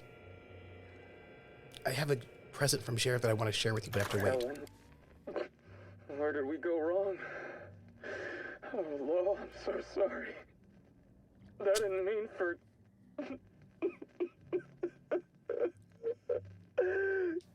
Helen, I love you. I love you so much.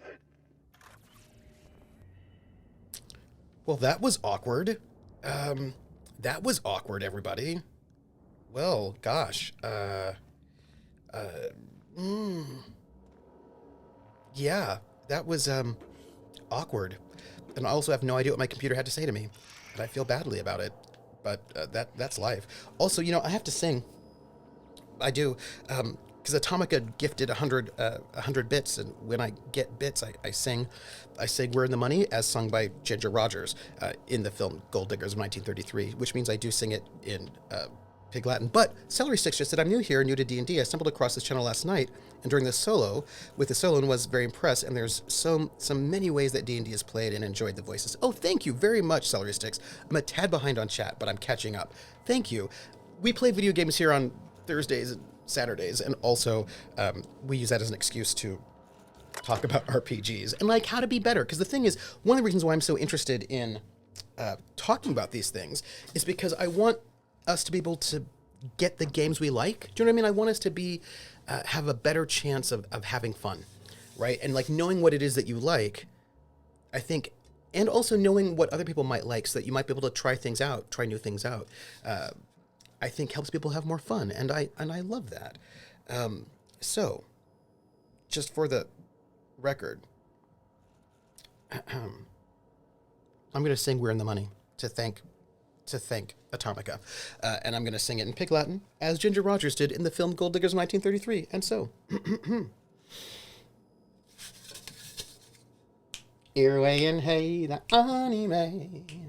Earway and hey, the anime. Eway at gaily at way of way at way it wakes to te it gaily on way. Earway and hey, the anime. E they eyes gaze our ani say. Old me and the ADS and pray, ooey are ooh, three, let's stay on way on rayo.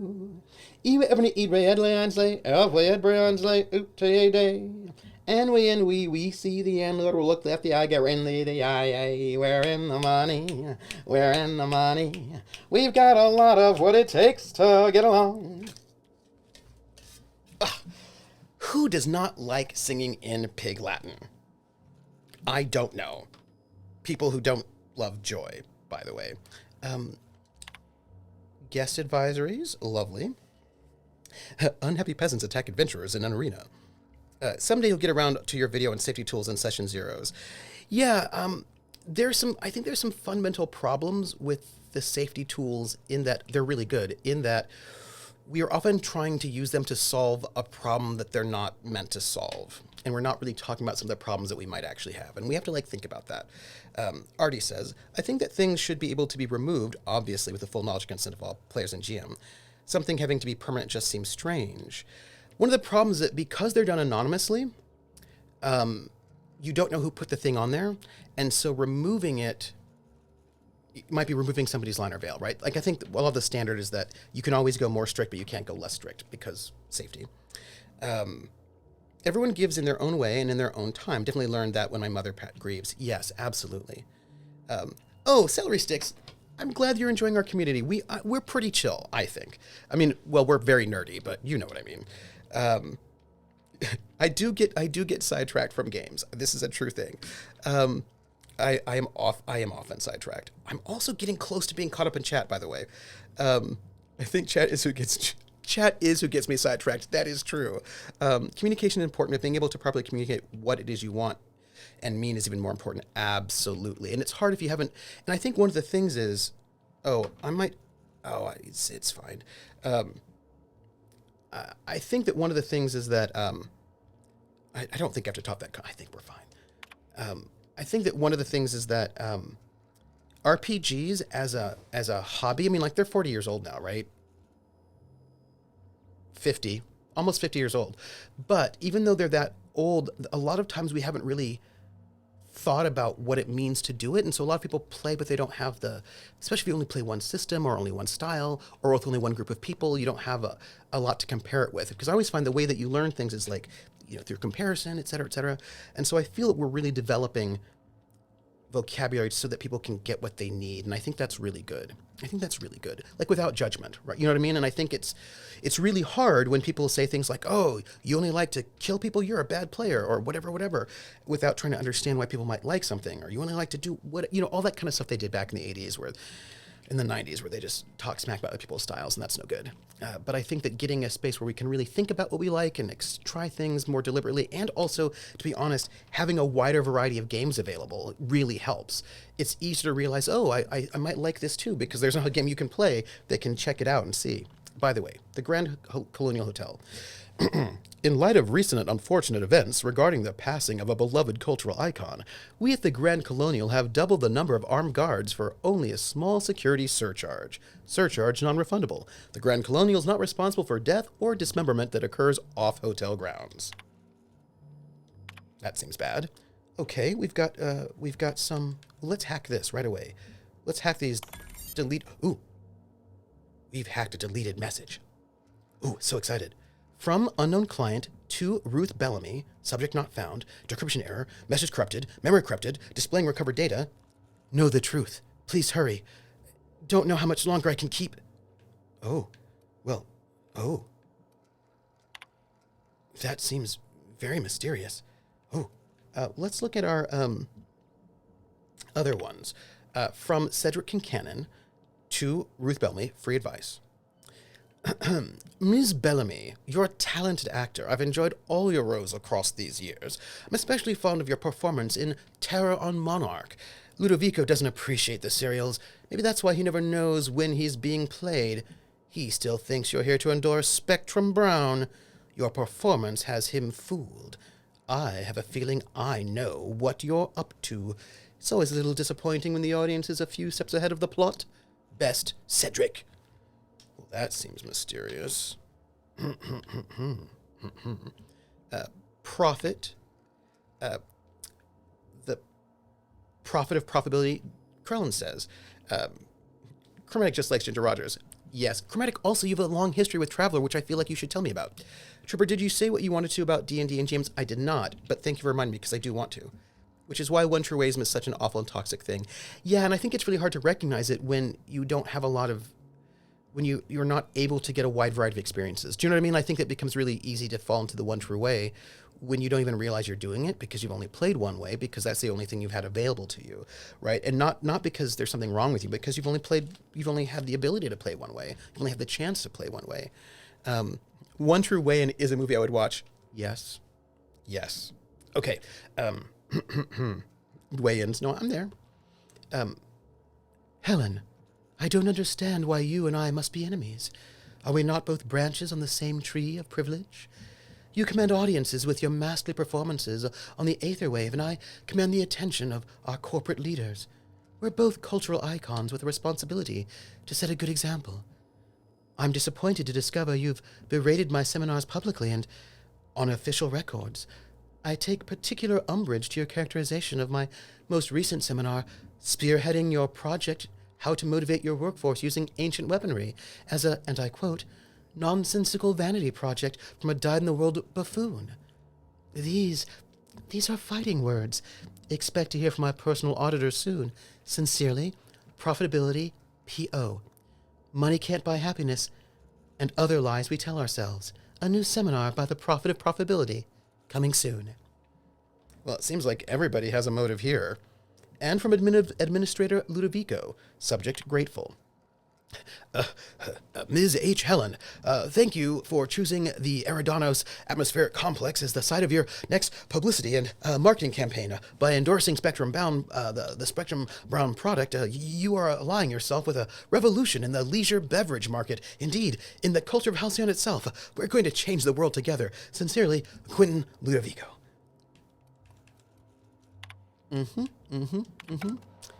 Seems like a lot of people might have motives to kill our Helen. Also, D&D. Will the real weigh-in please stand up? It was burned in the ballroom with a baton.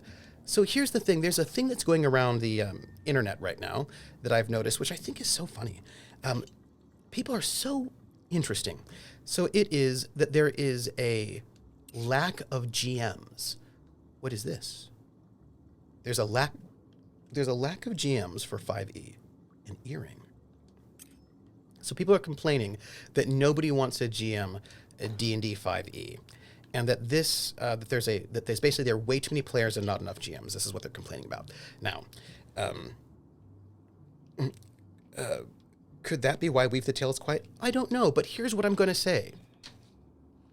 They're acting, the way that their people are talking right now is as if this is new and unique to D&D 5e. Because what people are saying is, it's because 5e is too hard to GM. And the reason why they say it's too hard to GM, they have many reasons. There are different reasons depending on who you ask. Either they say that basically everybody expects really high quality and no one can deliver that, so therefore it's unrealistic, and so therefore nobody wants to GM because the pressure is too high. Other people say that D&D 5e is far too complicated for anyone to be able to GM. It's just too difficult to make good combats. Like everybody has there's like a whole thing right now about how D&D 5e is somehow especially very difficult, and that is why nobody wants to GM it. But here's what I'm going to say. It is not more difficult than 3.5. It's not more difficult than a whole bunch of other games. And there has always been a lack of GMs. It's always been the case that you have more people wanting to play than GM. This is not unique to D&D 5e. So people are acting as if it's unique to D&D 5e, but it is not unique to D&D 5e. It's always been a thing that there are fewer people who want to GM than there are who want to play. You know what I mean? Yes. Do they mean free GMs because there are plenty for hire? Blue Pointer, that's an interesting comment, and that is also when people are like, well, I mean, there you can pay, and people are like, well, you shouldn't have to pay. You should just be able to, like, you know, have like Matt Mercer style GMing for free. But I will just note that there have always been a lack of GMs. Like, that's just how it's always been. Artie says, sounds like what these people really mean is there aren't enough GMs that GM in the way I like or prefer. Mm-hmm. Curl notes, I'd like to be a for-hire GM. That sounds like a sweet gig. I think it's hard work. There are a couple websites you can do. I could drop them a link. Hawkeye says, the only reason I'm not DMing is because I'm still working on my homebrew world, working on maps as I lurk here. Mm-hmm. And this is why Matt Mercer does not GM for free. That is correct. And that is why you do have forever GMs, because it's actually not easy to get. It's never been the case that there are like 1,000 GMs over the place. I sometimes find myself musing on who I used to think I was. It seems ridiculous in hindsight, but without my obsession, I never would have reached this point. Eridanos is a technological marvel, and they use it as a tourist destination to sell sweets and alcohol. PH blames the decline of General Motors for the lack, and I think that's fair. Krellin says, maybe he used to, but he definitely doesn't do it for free anymore. Yeah, so I just think it's one of those things where... The longer we stay here, the more I can feel my mind softening. Okay, Vicar Max. I'm going to stop talking to you right now. Just going to stop talking to you right now. Not because I'm mad at you, but because I feel like you're having a bit of a crisis. I'm going to talk to Parvati, see how Parvati's doing. Hey, Parvati, how are you? You think June Light would like this place? Oh, probably not. I don't think she cares much for corporate comforts. I think that's probably true. Do you think it's strange that I kinda miss Ada? No, Ada's cool. Everything's so soft and silky and expensive. Yeah. Oh gosh, I hope I don't get any grease stains on the furniture. It's okay. I bet they have industrial strength cleaner. Just, you know, don't feel you're fine. You're fine. Don't worry about it. Oh, hey, we can examine the cigarette butts. The number of cigarettes here indicate that the smoker's lifespan has been shortened by approximately 11.2 years. Interesting. I have a couple of questions. Hey, my pal Nyoka, how are you doing? I do love all the wall space. I know it's nice, right? So much room for trophies. Oh, yeah. There is such a thing as too clean. We ought to break open a few bottles and have some fun. Make a mess.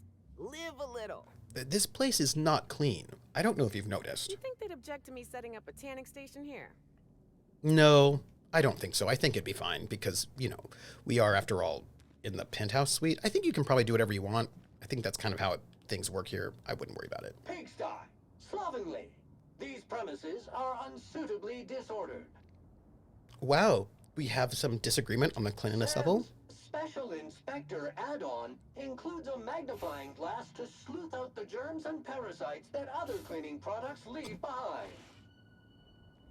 Did you know the smoke from high society cigarettes is 10.07% more likely to leave odor and discoloration in fabrics than other leading brands? Is that a good or a bad thing? I would think it's a...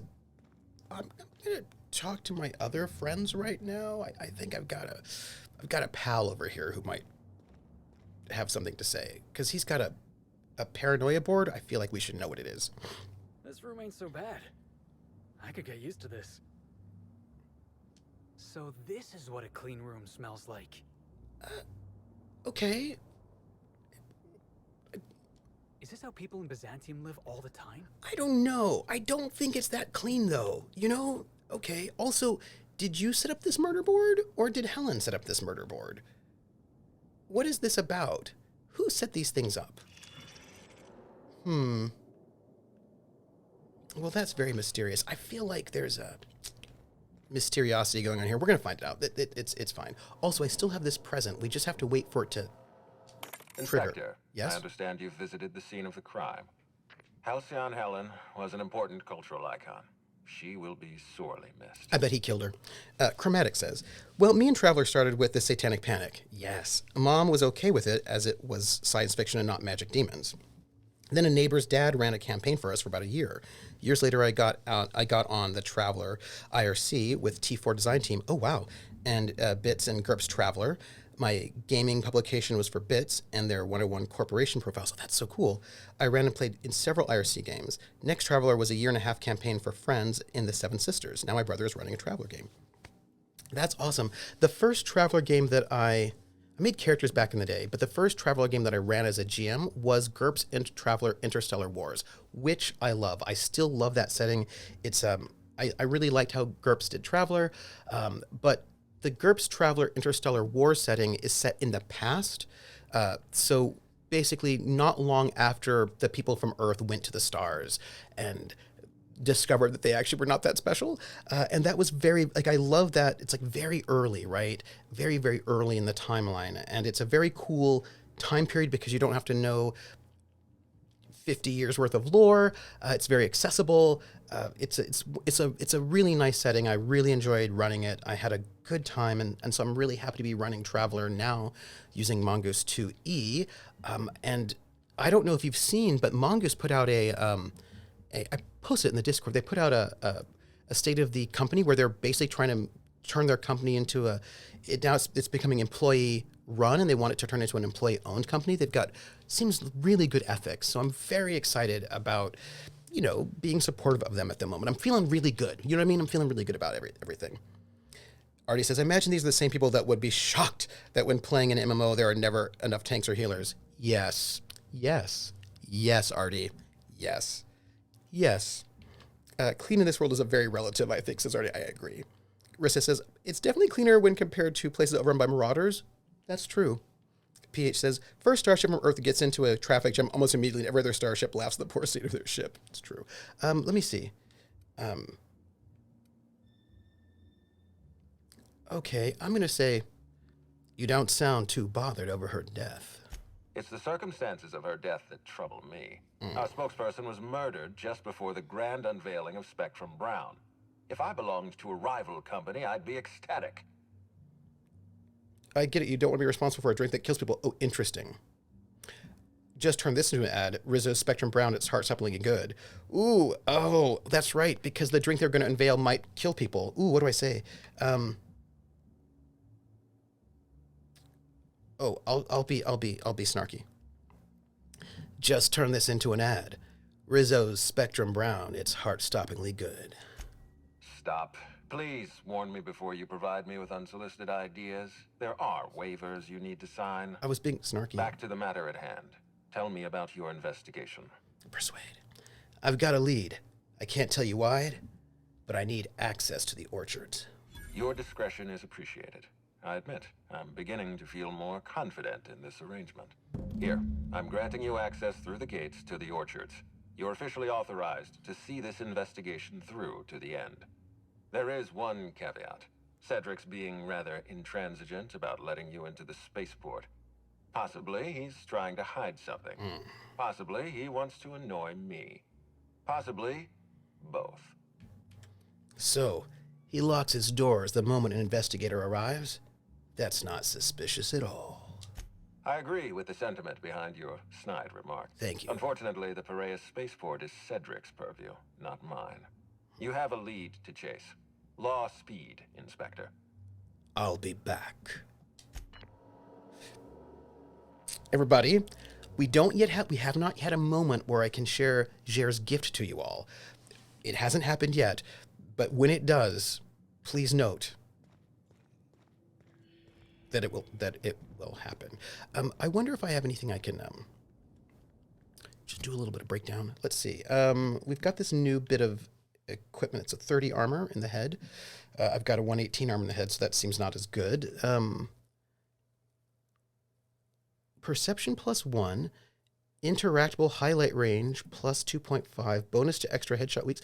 Oh, that looks really good. It may not be as full of armor as this one that I'm wearing, which gives me lots of stealth, but I think it might be really good. So why don't we just equip it? And this is also a pretty good piece of armor, though. And I think we'll see if I can workbench it, like maybe just like increase its, Oh, I suppose we cannot actually increase helmets at all, so never mind. It's fine. We've got... Oh, let's break this down. Break it down. And we'll keep it. That's where we're at.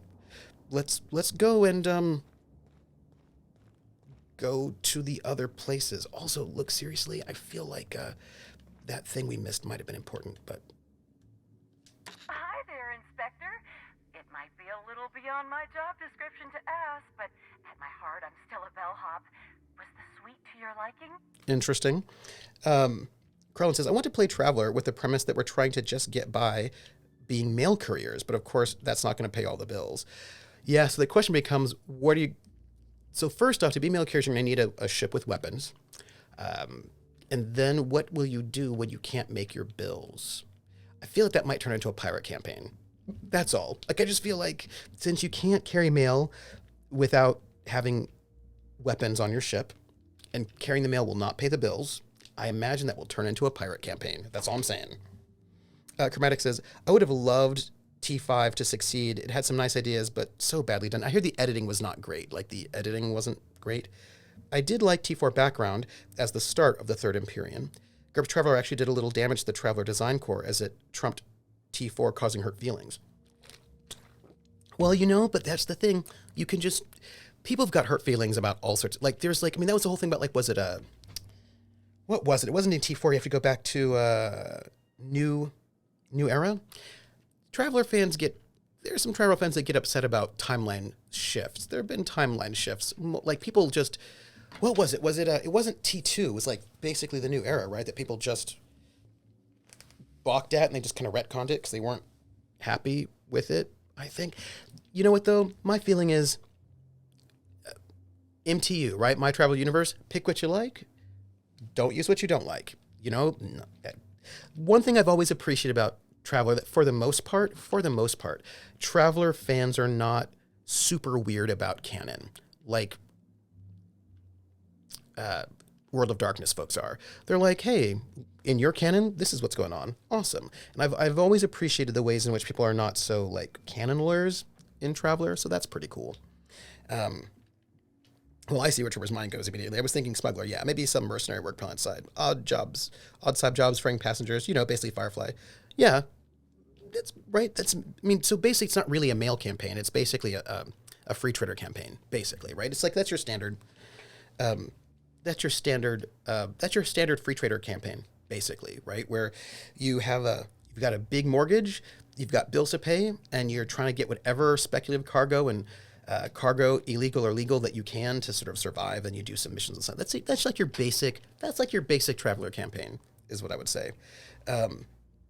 Yeah. Basically, Firefly is the basic standard free trader campaign. People, oh no, are there really? I'm gonna go and copy this link. Copy link address. I hope that people are not getting all... we ran into... Oh, the page cannot be found. Welcome to Traveler COTL forums. Please excuse the dust and random bits lying about while we clean this place up a bit. The imports are finished and completed successfully. We're just looking to polish your things. Log in to use your name and password. They cannot... Oh.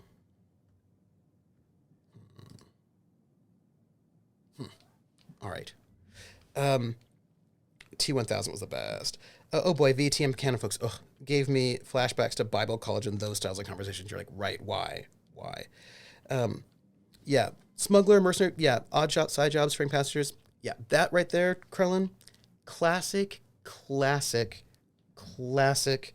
free trader campaign. Like, that's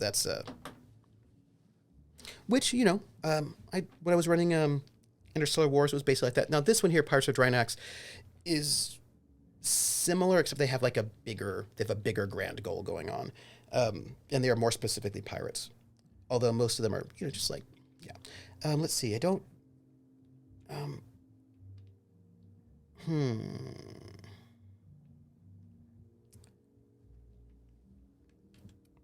Oh, yeah. We'll be honest. I'm just here to investigate, ma'am. I don't really care about the hotel room. Someone focused on their work. I can absolutely respect that. We're terror rays of a fin, Inspector. Now, I'd love to bring you to a floor of your choosing. I'd like to visit the VIP guest floor. Oh, so sorry, but you're not actually authorized to visit that floor. What authorized floor can I bring you to?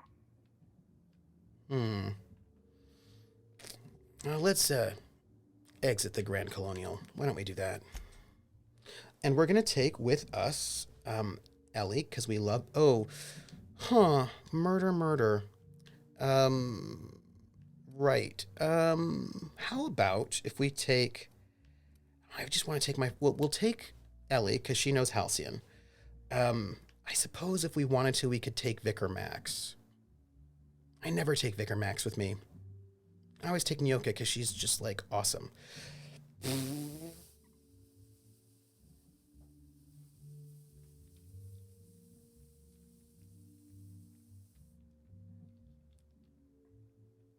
What do we think?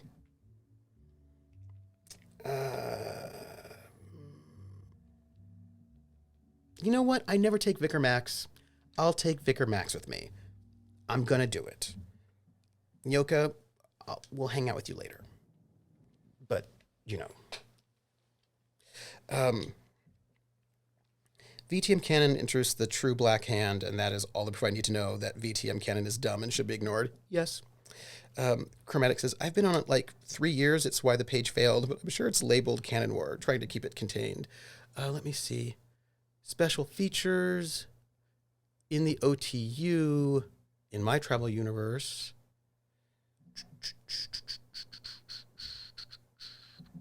Other versions of Traveler. I'll see if I can find the Canon War. See if I can find it. How can... Krellin's making me feel guilty now.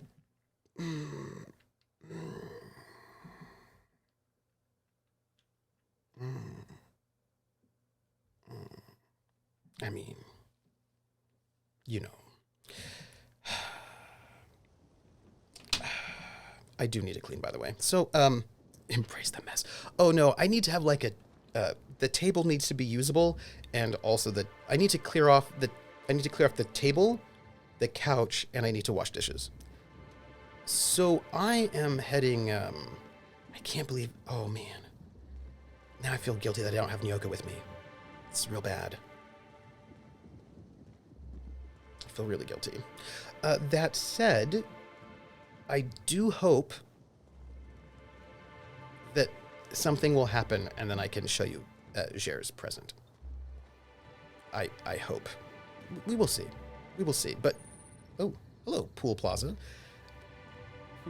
Be thankful the whole place doesn't smell this bad.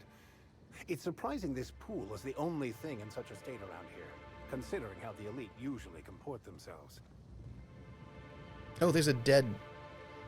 You know, Vicar Max, are you going to be complaining the entire time? Is this why I don't bring you places? Because if you're going to complain... Excuse me. The pool plaza is currently closed to guests. Are you wearing a swimsuit? What's this? Some dead sprats, huh? That's weird. What's up? What's up? We should maybe talk to this fella. In the exciting swimsuit. Oh, you're that inspector. Yes. Right. Sorry, but the pool's currently closed on account of it stinking worse than my boss. What can I do for you? Also, I should save. You know, Max, I can go back and get Nyoka said. This is what I'm trying to say. Yeah, why does the, pool look all green? Space me if I knew. I got here from my shift this morning and found it this way. They can't yell at me for this one, which is good, because a lot of folks seem upset by it. This morning? So this happened just before the Spectrum Brown launch. Gee, you're pretty sharp. I know. Yeah, the reception party would have extended out here, but we had to close it off. What with the contamination. And now the reception ain't happening anyway. Can't do much now but wait for the stench to wear off. We found the individual hired to clean face down in a puddle of his own spit in the orchards. Guess he won't be helping. Something about this sounds off. Sounds off kilter. I'd like to take a look around. All right. You may want to visit the Sun Parlor. That's where that Rizzo's fool mixed the chemicals he used. Oh, and you could talk to Lily, my boss. She probably has some great advice. I saw her walk toward the bridge to the Purpleberry Orchards earlier. Reckon she's still there. Now, anything else I can do for you? Yeah.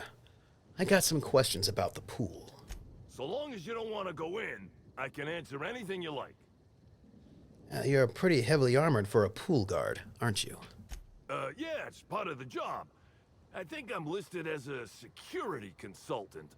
But all that really means is that if I'm caught without this thing, I get put on pool guard duty. I don't know what happens if I'm caught without it on pool guard duty, but I know that I don't want to find out. You said that Rizzo's hired someone to do the cleaning? Yep, still dead. Usually Rizzo's is pretty good at making sure the people they hire ain't got tripicale for brains. But that fella clearly wasn't worth trusting. I met him briefly once. Seemed level-headed enough, but that must have been just a front. Otherwise, he wouldn't have made such a mess of things. Well, that's everything for now. Sounds good to me. I'll be on my way. So we're gonna have to go and use our special... Again, I don't know how I feel about the fact that I've got not Nyoka with me. Oh, look. Something to investigate. Timeline discrepancy detected nearby. Analyze. Analysis reveals the chemical signature of this compound is 80% semblant of fertilizer used in the Purpleberry Orchards. The other 20% is semblant of pool water. Huh. By the way, we totally missed a clue. We'll just have to pretend like we knew what it was. We'll just pretend like we knew what that clue was. Huh. Mechanical contraption for propagating chemicals inserted above through the pool water. Someone has scratched a sentence in the filter's plating. Irian was here. Somebody put fertilizer in the pool. We've got to figure out what that might mean. We'll think about it. Excellent. Oh, I don't want to go to the Grand Colonial Hotel. Not yet. I want to see if I can find this sun situation. This place is beautiful, but behind the beauty, I'm certain lies death. Pesticide. Just doing a good 360 around the place. See what's here. You know, what's not here. What's interesting. Wait.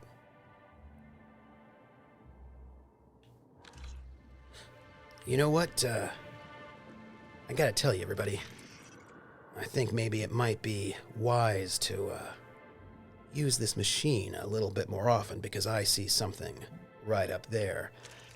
Something mysterious. Perhaps a clue. A clue to the murder. Hey, Valar's Workshop. Merry thing of your choosing as well. Yeah, so if people are,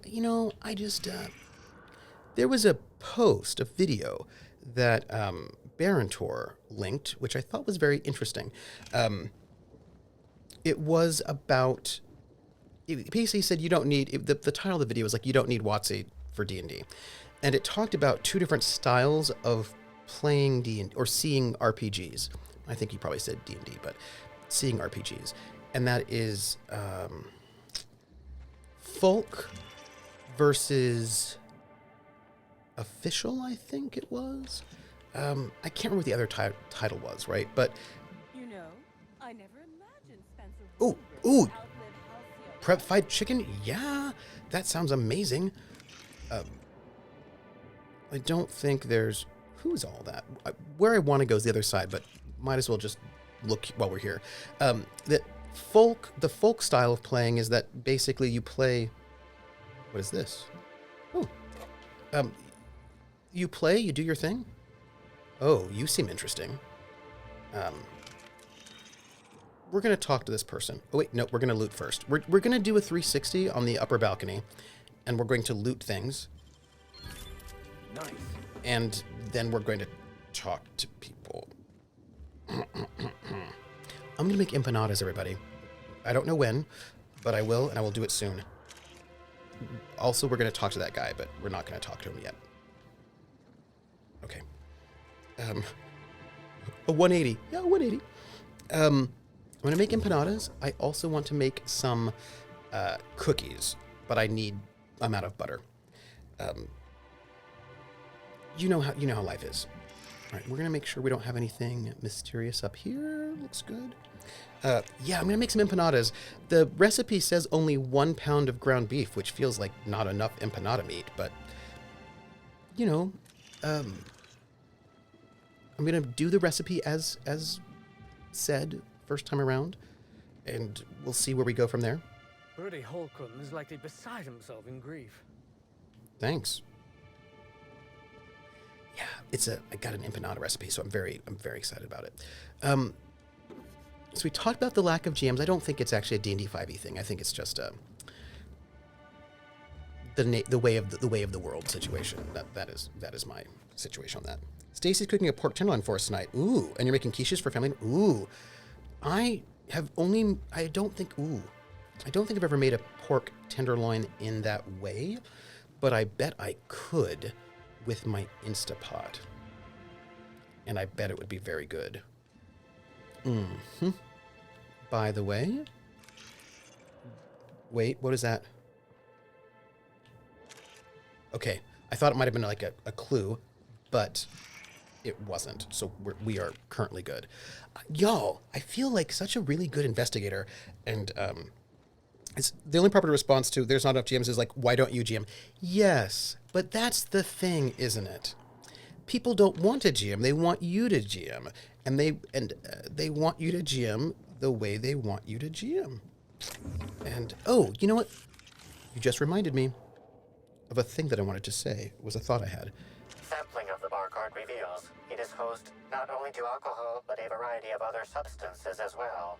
Among the selection are Adrenatime, pep pills, dervish mist, and many other narcotics with unrecognized chemical signatures. Ooh, taking any 2 of these at once could shut down most of a person's organs. chemical analysis confirms user comment. This news is unlikely to factor into the murder, however, due to frequency of Byzantine narcotic misuse. I guess rich folks know how to party. System error. By know how to party, did you mean die? Something tells me they won't miss a few extra bottles here and there. Moralizing. It's not theft, it's object repositioning. To conclude my examination. That's hilarious. That makes me laugh. I'm full of joy. Okay, well, it seems like it's not a clue, but good times nonetheless. Good times nonetheless. All right. Oh, we wanted to talk to that fellow over there. Wait, who? Who needs support? Who needs support? It looks like there's something going on over there. I still want to talk to that guy, though. Oh. Oh, okay, hold on. We got a problem. Oh, hello. Excuse me. Hi, this is probably the wrong one. Hey. Yeah, I got it.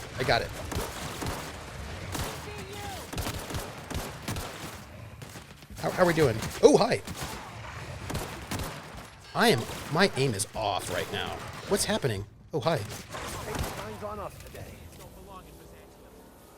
Did we win? How exciting. Yeah. Nature will out, regardless of man's feeble attempts at control. Some people are dead. Hotel guest dead, but I'll take their hat. Also, I was clearly not on it yet. What do I have? I've got this funky thing. I've got, what is this? This is that's what I wanted. I wanted that. That's what I wanted. And I think this is my shotgun. Sorry, it's been a while. I was just a little you know. Well, luckily, only some people died.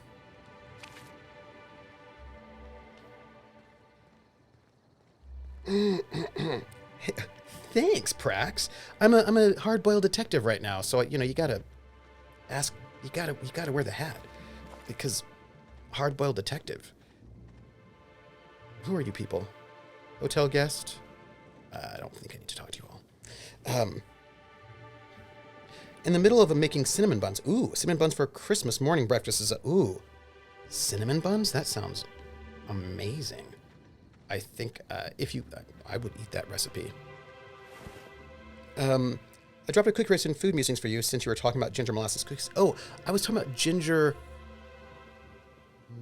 maple ginger. But I'm excited. Hotel guest. Bertie Holcomb is likely beside himself in grief. So somebody was calling out for help. Is that person dead? Who called out for my help? Do we just not have to worry about them because they're dead now, or do we still have to worry about them? I don't actually know.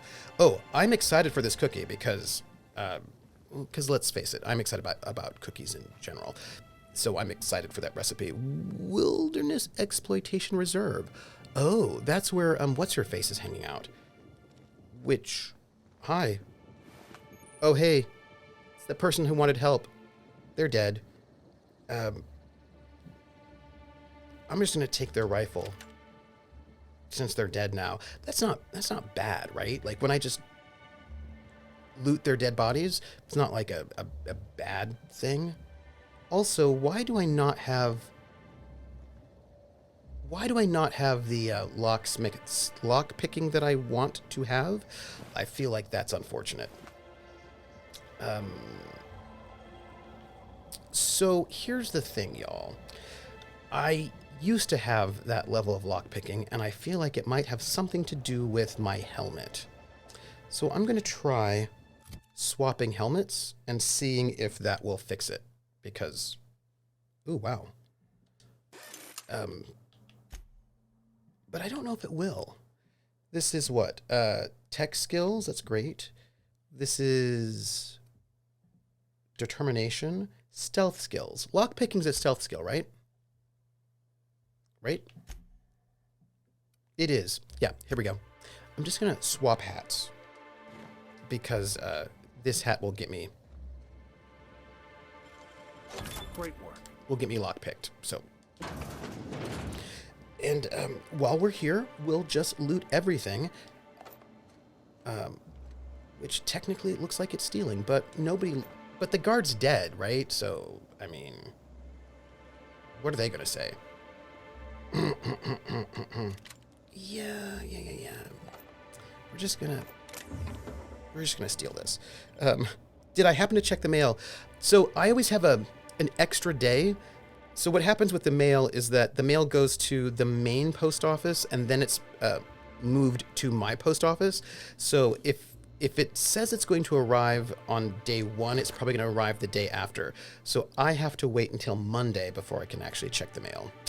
That is my life. But I'm excited for Monday because Monday I'm going to check the mail and see what's in there. I still need a good cookie. Can the dead need help? No, right? Probably a hotel guest that wander off too far. I didn't murder anybody. I am addicted to food. Is it because you didn't bring the companion that gave you the plus lockpick? No, it's the helmet, I think. Drummer Boy says, a friend of mine did maple ginger cookies, and they found the ginger to be a little weak. Guess it depends on if you're doing grated ginger or the powder. Yeah, I'm just really tempted to just put a little bit more ginger in. We'll see. Evan, remember Cards Night. If you don't show, I'll set a Raptidon loose in here with you. I'm kidding, but don't forget, you hear? I need help knocking B down a rung or 3. She's had me writing field reports for all week. Botanical Operations Building cards tonight, Fritz. Oh, look at that. That seems great. People, friendship. But they're all dead now. Well, that's too bad for them. That feels very, very, Oh, hey, Prax, your, what do you call it? Your VOD's going up, yes? Because, if so, I'm very excited about watching your VOD. Because I'm so excited for your video. So, I don't know what that did. If it did anything useful. But also, this is not where I'm supposed to be running around at the moment. It looks like I cannot get through here yet. But I feel like that's okay for the moment. I'm going to sell all of my junk.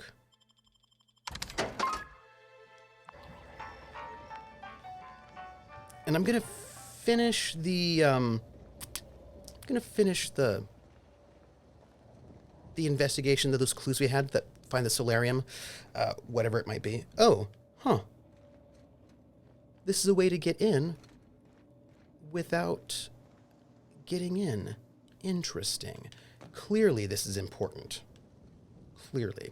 Anyway, look, I'm just not into canon.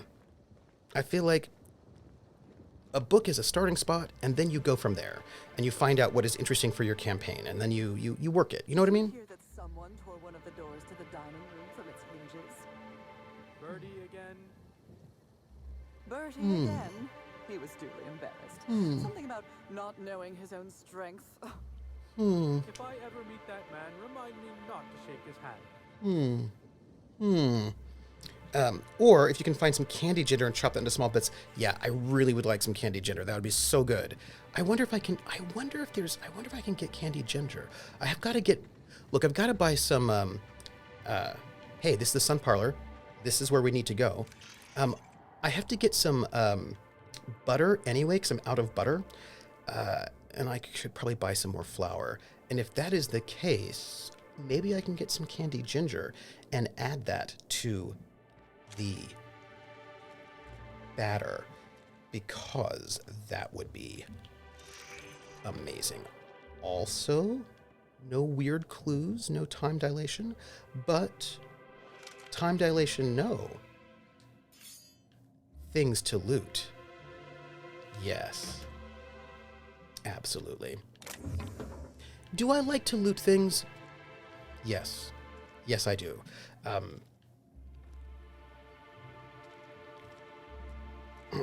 I still have not been able to show you the present yet, which I will do once something sufficient happens. Pool cleaner, blue water coloring, number 422, and chlorinosol, hydrogenated defoamer. I suspect somebody... Wait, I have to do it the right way. I suspect somebody tampered with the pool chemical mixing machine. Why don't we, check it out? 4343. Let's,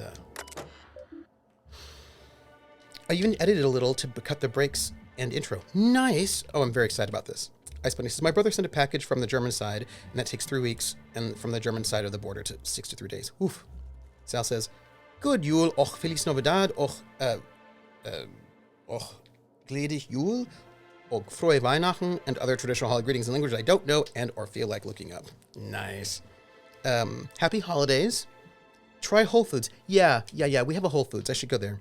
Chromatic says, I usually just get the book and tear it to bits and serve up something new for my players.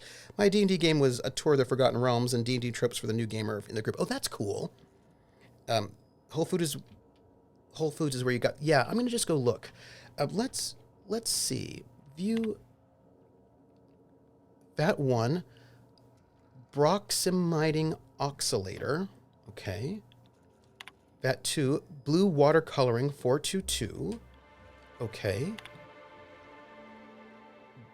Brominating oxalator. Again, mixed chemicals. Existing chemicals and chemicals will be removed and chemicals will be vastly mixed to a new compound. No. Let's return to root. So this one here is the blue food dye. Well, you know. And this is, we have pool cleaner. We need blue water coloring plus chlorinosol and hydrogenated defoamer. But I don't know what ratio we need. Do you know what I mean? I don't know what ratio we need. They said it was like 80% fertilizer, 20% pool water. Is this the right... Oh, wait, hey, there's a book. Wait, there's a book. Rizzo's Employee Journal. It seems Rizzo's has set me up with a rather straightforward task. Slug has an automatic mixer for their pool cleaner. If it's automatic, one would think it wouldn't need to be manually recycled, but I suppose I should be thankful it works at all. Instructions. Mix the chemicals by cycling each vat, then use the console to create a compound once you have the desired combinations. Not exactly building a terraformer here, but no matter how simple these things are, some people will still have problems. Good that I've been at this for as long as I have. Chemicals. Chlorazol, red 1. Muriatic acid, green 2. Boromatic oscillator, yellow 3. Blue water coloring, blue 4. And hydrogenated defoamer, orange 5. Seems odd to store all these chemicals together. Putting some of these together would render the pool less habitable than some of the sulfur pits on Monarch. Perhaps that's why they decided to hire a professional. Now, beneath the entry, there's a note in different handwriting. Any opportunistic freelancer that reads this should meet me on the hotel balcony. I have a business opportunity. Oh yeah, there was a guy I wanted to talk to. Right. Okay, so let me think. We have got yellow and we've got blue. What we need is, we need chlorinasol, hydrogenated defoamer, and blue water coloring. So we need 1, 4, and 5. Right? Yes, so we need 1, 4, and 5. Let's see if this will actually work. I feel like 1, 4, and 5. Wait. Oh, this one won't give us a 5. Okay. So let's see what we got here. That's a 4. Let's see if we can get a 5 out of this one. 1, 5. So we have a 1, 4, and 5. This seems to be what we need for the pool cleaner. And then why don't we mix it up? Let's confirm. Yeah. Mix chemicals. The existing chemical counter will be removed, and chemicals in advance will be mixed into a new compound. Confirm. Nice. I have a pool cleaner now. Add the chemical to the pool filter. And speak to the mysterious note writer. I can do all that. I can do all that before the game ends. I'm feeling... Look, we have been very productive for certain levels of productive that, you know. Oh, we should save. Let's do that. We're going to save. We're going to find that person. Because we didn't talk to them. We forgot. Because we were about to talk to them, but then there was a whole attack by Raptidons, and so we got distracted. We were not distracted by chat, because chat's normal. We were distracted by Raptidons. And that's my story. I'll stick to it. Is that not a health food store? Whole Foods? I don't really think of Whole Foods as a health food store. I think of it as a grocery store that's fancy. I think of it as a fancy grocery store. Yes, would people agree? Because it's got, I suppose it got healthy food, I suppose, but it's not, it's got, also just expensive. If you're, if you want expensive gourmet things, I think you would probably go to a Whole Foods, right? They have, you can get rabbit there. You can get more exotic and rarer and expensive things at a Whole Foods than you could at a regular standard grocery store. So I don't think of it as a I mean, maybe it is. I don't know. Is it? Is Whole Foods a health? I don't think of it. But okay. But I will also note that my idea of a health food store is also pretty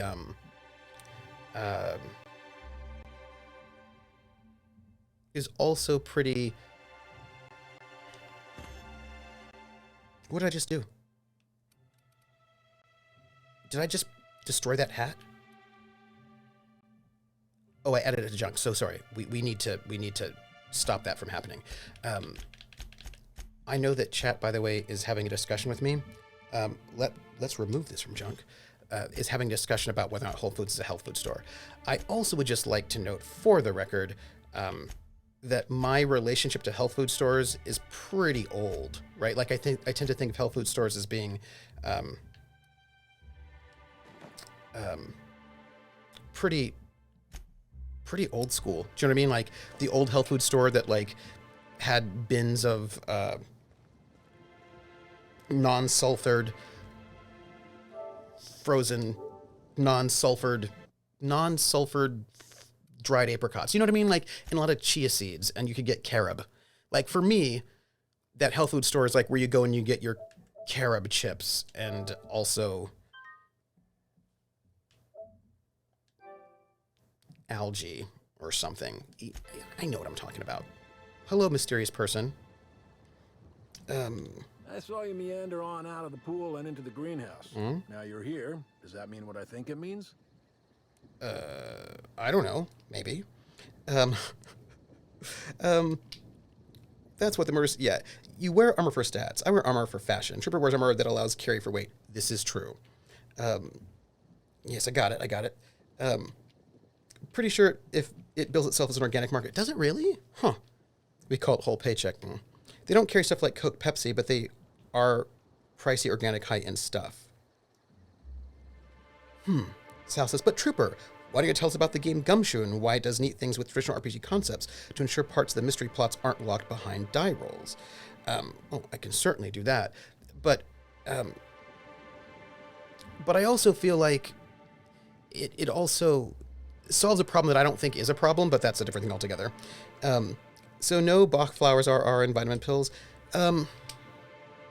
Most places have vitamin pills. I think they just have more expensive ones. You actually can't survive off a rabbit alone in the wild. Not enough fat on them. 15-minute more, thank you.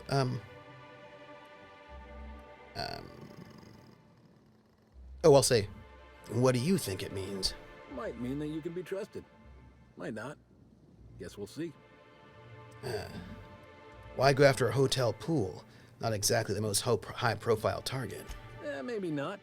Maybe I just want Rizzo's working relationship with Slug to implode for the benefit of Spacer's choice. But you're right. It ain't high profile. And it ain't gotta be. Any damage to Rizzo's is cause for celebration. You ain't gotta concern yourself with my spite. Consider me an average Byzantine, and I'll consider you an average contractor. I'm gonna lie. I'm gonna say I'm in just to see if I can get more info. Understood. I'm in. That's great to hear. Or grand, as the Byzantines are so fond of saying. Not that I ain't one. There's a chemical mixing machine in the greenhouse that has more than a few volatile chemicals. Mix them and render that pool unusable. Anything that ain't a cleaner should do. Dump the mix into the pool, then find somebody in Slug and tell them you did it for Rizzo's. That'll get those damn bastards into some red water. Yeah, wait, I'm confused about the time scale here. Did Rizzo's ruin the pool, or was that you? This here's a messy business, friend. And when it comes to messy businesses, the rule's always the same. Don't get too curious, whether it's about Saltuna additives or espionage. Spacer's choice didn't ruin anything. Rizzo's did. And ain't that a coincidence? But it's also gonna be Rizzo's that permanently puts that pool out of commission. Yeah, why Rizzo's? They're getting a tad too cozy with your friendly neighborhood slugs. We don't want either gaining power on the board. Easier to do so if their alliance ain't so sweet anymore. I don't Personally, care. I don't think we're going far enough. Rizzo's is all smiling gun hands and uppity scientists. Wouldn't mind bringing them down with some well-placed bullets, but if you're worried about this hurting your relationship with Slug, I wouldn't. The guard's thicker than the shit in that pool. Tell him you're with Rizzo's and he won't question it. All right, well, I'm off. Dandy. Come on back once you've done your deed. I don't know why I would help any of you people. I mean, I don't really care about corporate shenanigans. I just want to get intel. There are 1,000 stories in this city, in this universe, and I'm here to find out one of them. And also, I'm not a corporate stooge. Yeah. Let's find out where we're at with our journal. So, we can travel to the Purpleberry Orchards. We can track down the profit of profitability.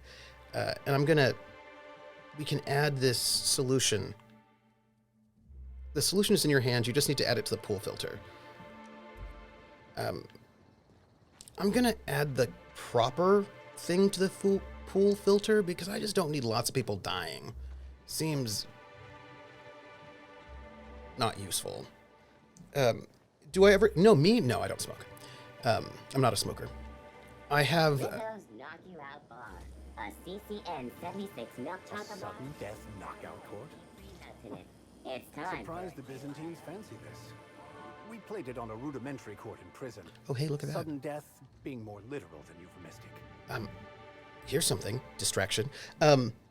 I have tried tobacco products in almost all the ways I think one can consume a tobacco product. I have smoked a cigarette.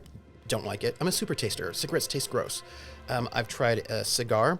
Don't like it. I've tried pipes. They smell good, but they don't taste good. I've tried cigarillos. Don't like them. I've tried snuff. I don't like sniffing things in my nose. I've tried chewing tobacco and also dipping tobacco.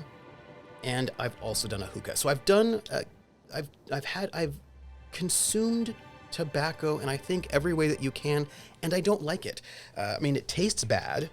When I tried dipping tobacco was the worst because it made me super dizzy and a little bit nauseated. I did not like it at all because it was just like oof. I didn't like the feeling that you got from having it, and it's addictive and it's expensive. So I always thought, why would I go and voluntarily get myself addicted to something that tastes bad and is bad for me? Do you know what I mean?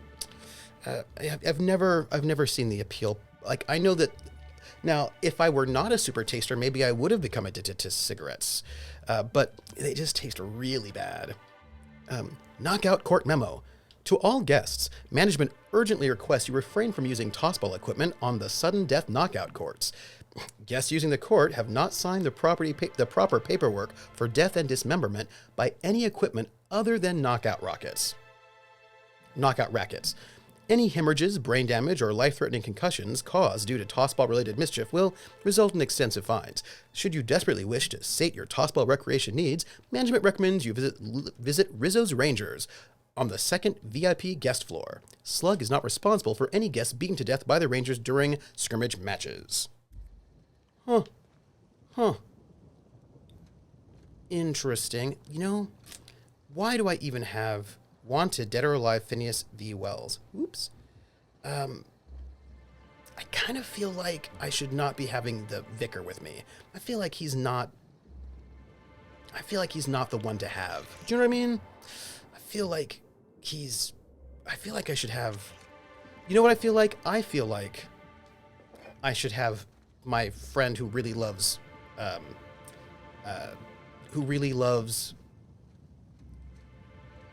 tossball be here. That's what I think. Because I just don't think the vicar is going to get me anything interesting. Those are my feelings. If you see what I'm saying. I'm going to actually just... There we go.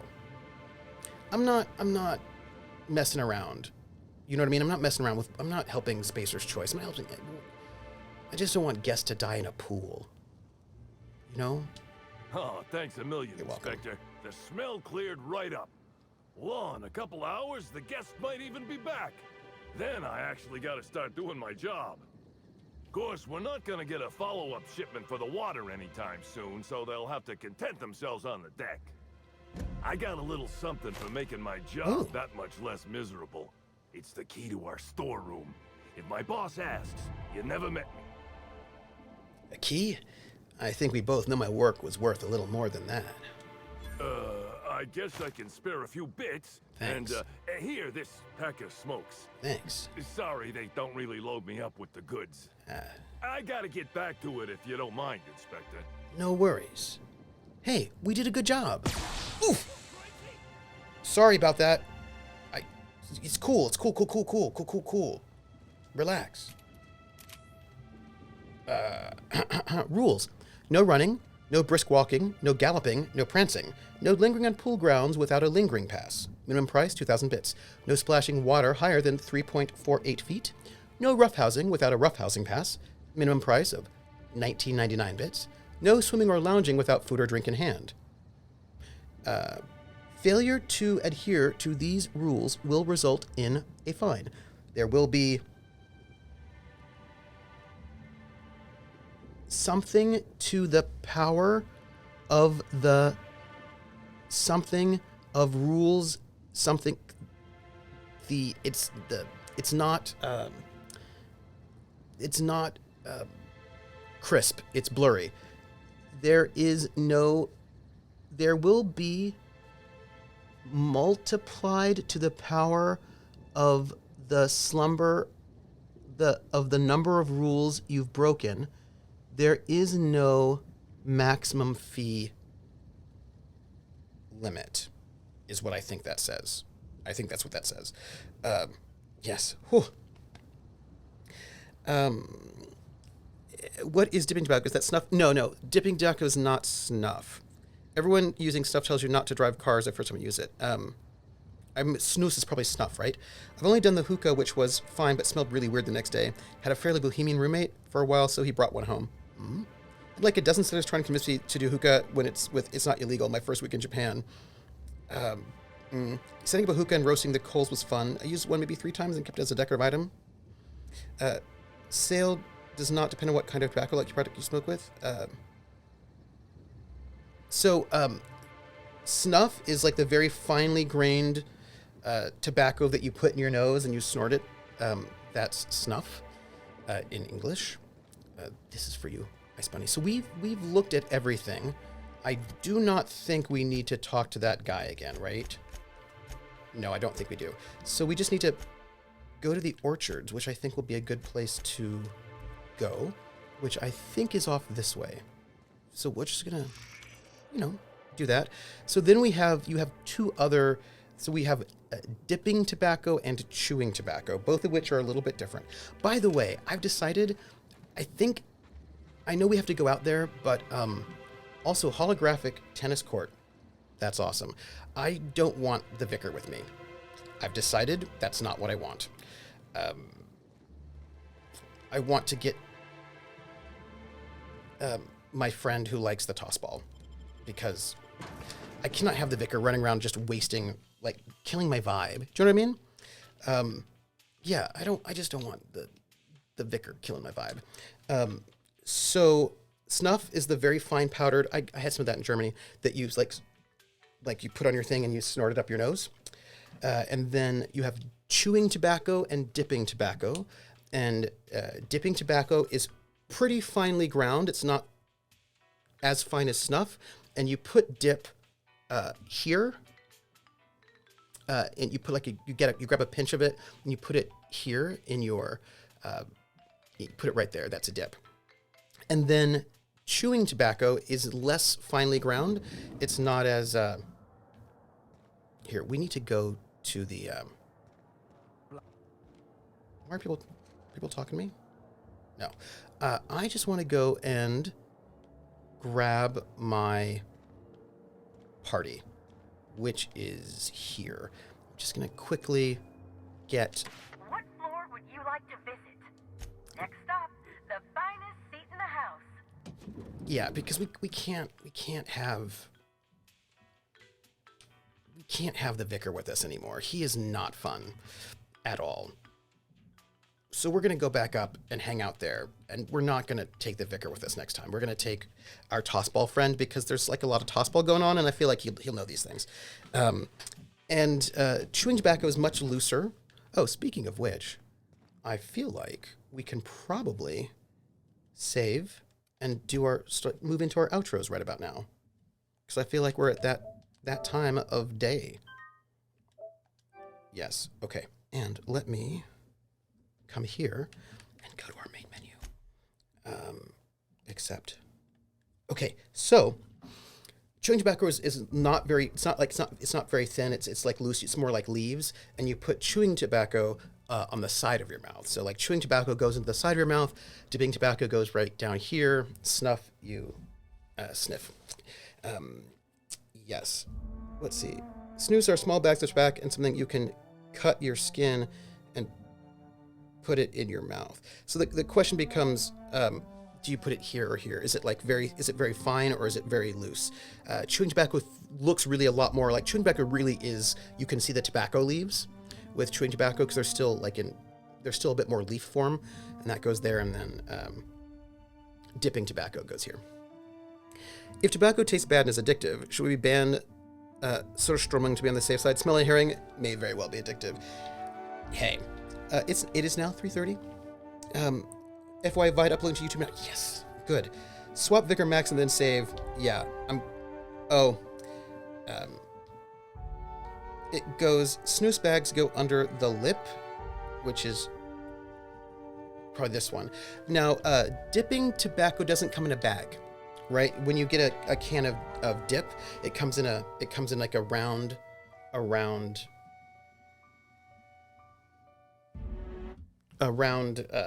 canister, and it doesn't come in a bag. You just open up the canister, you pull out a pinch, right, and then you put it in there, and then you take a can of Coke that's empty, and then or whatever your can is, then you just spit in it all day long, however long you have that dip in there. Yeah, it doesn't come in a bag. I've never tried it, but a lot of my Norwegian friends did it instead of smoking. Yeah, it's not great for you. You know what I mean? Like it's not great. It's not great for you. Also, it tastes gross. So the only tobacco, there's a type of chewing tobacco called Lancaster, and that is chewing tobacco that is steeped in honey, and that one does not taste bad. But also, I saw no reason to purposefully get addicted to something that was going to cause jaw cancer. Do you know what I mean? Like, it just wasn't. I'd have to do work to get myself, because even the Lancaster, which is steeped in honey, I can still taste it.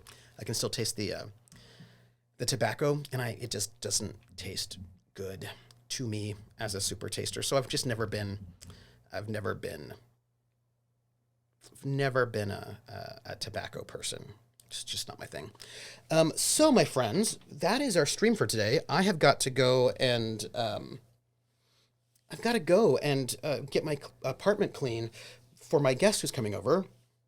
Cancerous and gross to be around. Had a GM early on who used chewing tobacco ick. Smoking's gross. I just don't. I'm not into it. I mean, especially like, look, when I lived in Germany, you go to a bar and people in Germany smoke like chimneys, and you go to these bars that have no ventilation. And I remember being people in Germany smoke so much. I was like, I'd go to a bar and like, I'd smell like cigarette smoke for days after. My clothes would reek of cigarette smoke. I was once auditioning for a band, this like really big cover band, Herzitzane, and they would play in beer tents, like these huge, massive beer tents. And I went to their concert, and part of the audition was that I was going to actually just sing in one of their shows. So I went to the show, and I was singing, and people smoked so much that in a beer tent, which is massive, holds like 1,000 people, right? You know what I mean? It's like one of these massive beer tents. There was so much smoking that on the stage, now of course smoke rises, right? But on the stage, which was elevated like 2 or 3 feet off the ground, I started crying, right? Tears came down my eyes because there was so much smoke in basically a tent, right? Like, it's just, oh man, so much cigarette smoke, so much cigarette smoke, so gross. I've not smoked in 2 years. Good for you. That was back in the days when that was, that was in the 90s. It was just like, I mean, it's just so bad for you. You know what I mean?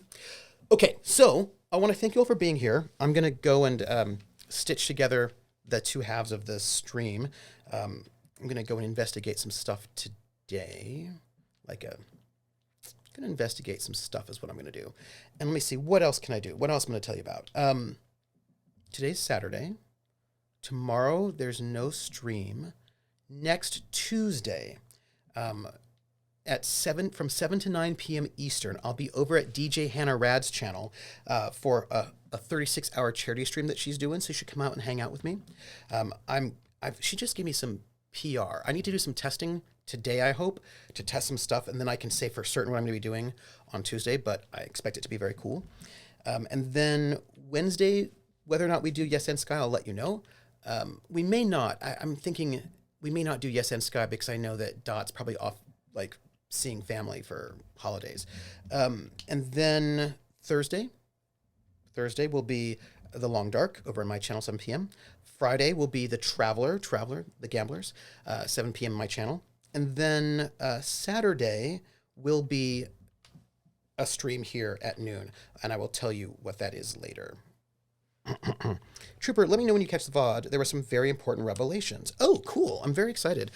Somebody I was reading said that you cannot, that the first OGL is irrevocable, so they can't actually get rid of it. So I don't know what that's about. We'll find out. Yeah, I figured I blew off streaming today due to Christmas Eve and the big freeze. Yeah. Yeah, we're good. Twitch. What's up with Twitch? I don't know. No. Somebody else said that the original OGL had on it that it was irrevocable. I don't know if that's true or not, but that was a thing that I was reading. So that basically there's a bit of a, I don't know where people got their information, but the D&D OGL 1.0, that apparently there's some kind of a thing about that. That's not what they are doing. Well, no, apparently they're like, nobody said that they're revoking 1.0, but people were talking about what do you do with having two OGLs open at the same time. I don't know what that's all about, but I'm going to watch your VOD because you're going to say what it's all about. I'm excited to find out what you got to say.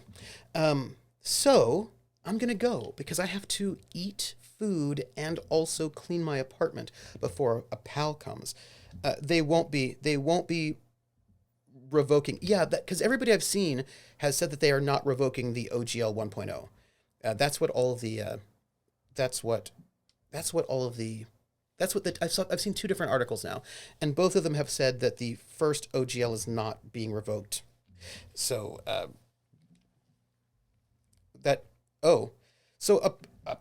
well, apparently they will be revoking it. Oh, I will watch Prax's stream, so she will explain. So she will explain what's going on, what they're doing, and we will find out what's happening there. No, I'm gonna watch the VOD. I will. I'm gonna watch it because you're a law student. You know these things. Yeah. So you can find me here. You can find me on YouTube at Trooper SJP. I might figure out a way to separate some stuff there. And you can find me at Academic Foxhole on Twitter and also at Patreon. The Patreon goes to support the RPGs I run. And I'm going to... I've got a friend coming, so I don't know when I can do it. But I'm going to watch that VOD and find out what's what sometime soon. So, everybody, thank you very much for being here. I hope you had a lovely time, and I will catch all of you on the flip side. And, oh, yeah, this is... Oh, it's Christmas Eve, apparently. So, happy Christmas. I will not be seeing you all before Kwanzaa starts, so happy Kwanzaa, happy Eid, happy Hanukkah, happy winter solstice. Happy winter holidays, everybody. And I will catch you all on the flip side. And maybe next week, we'll be able to get Jer's present for you all. Bye, everybody.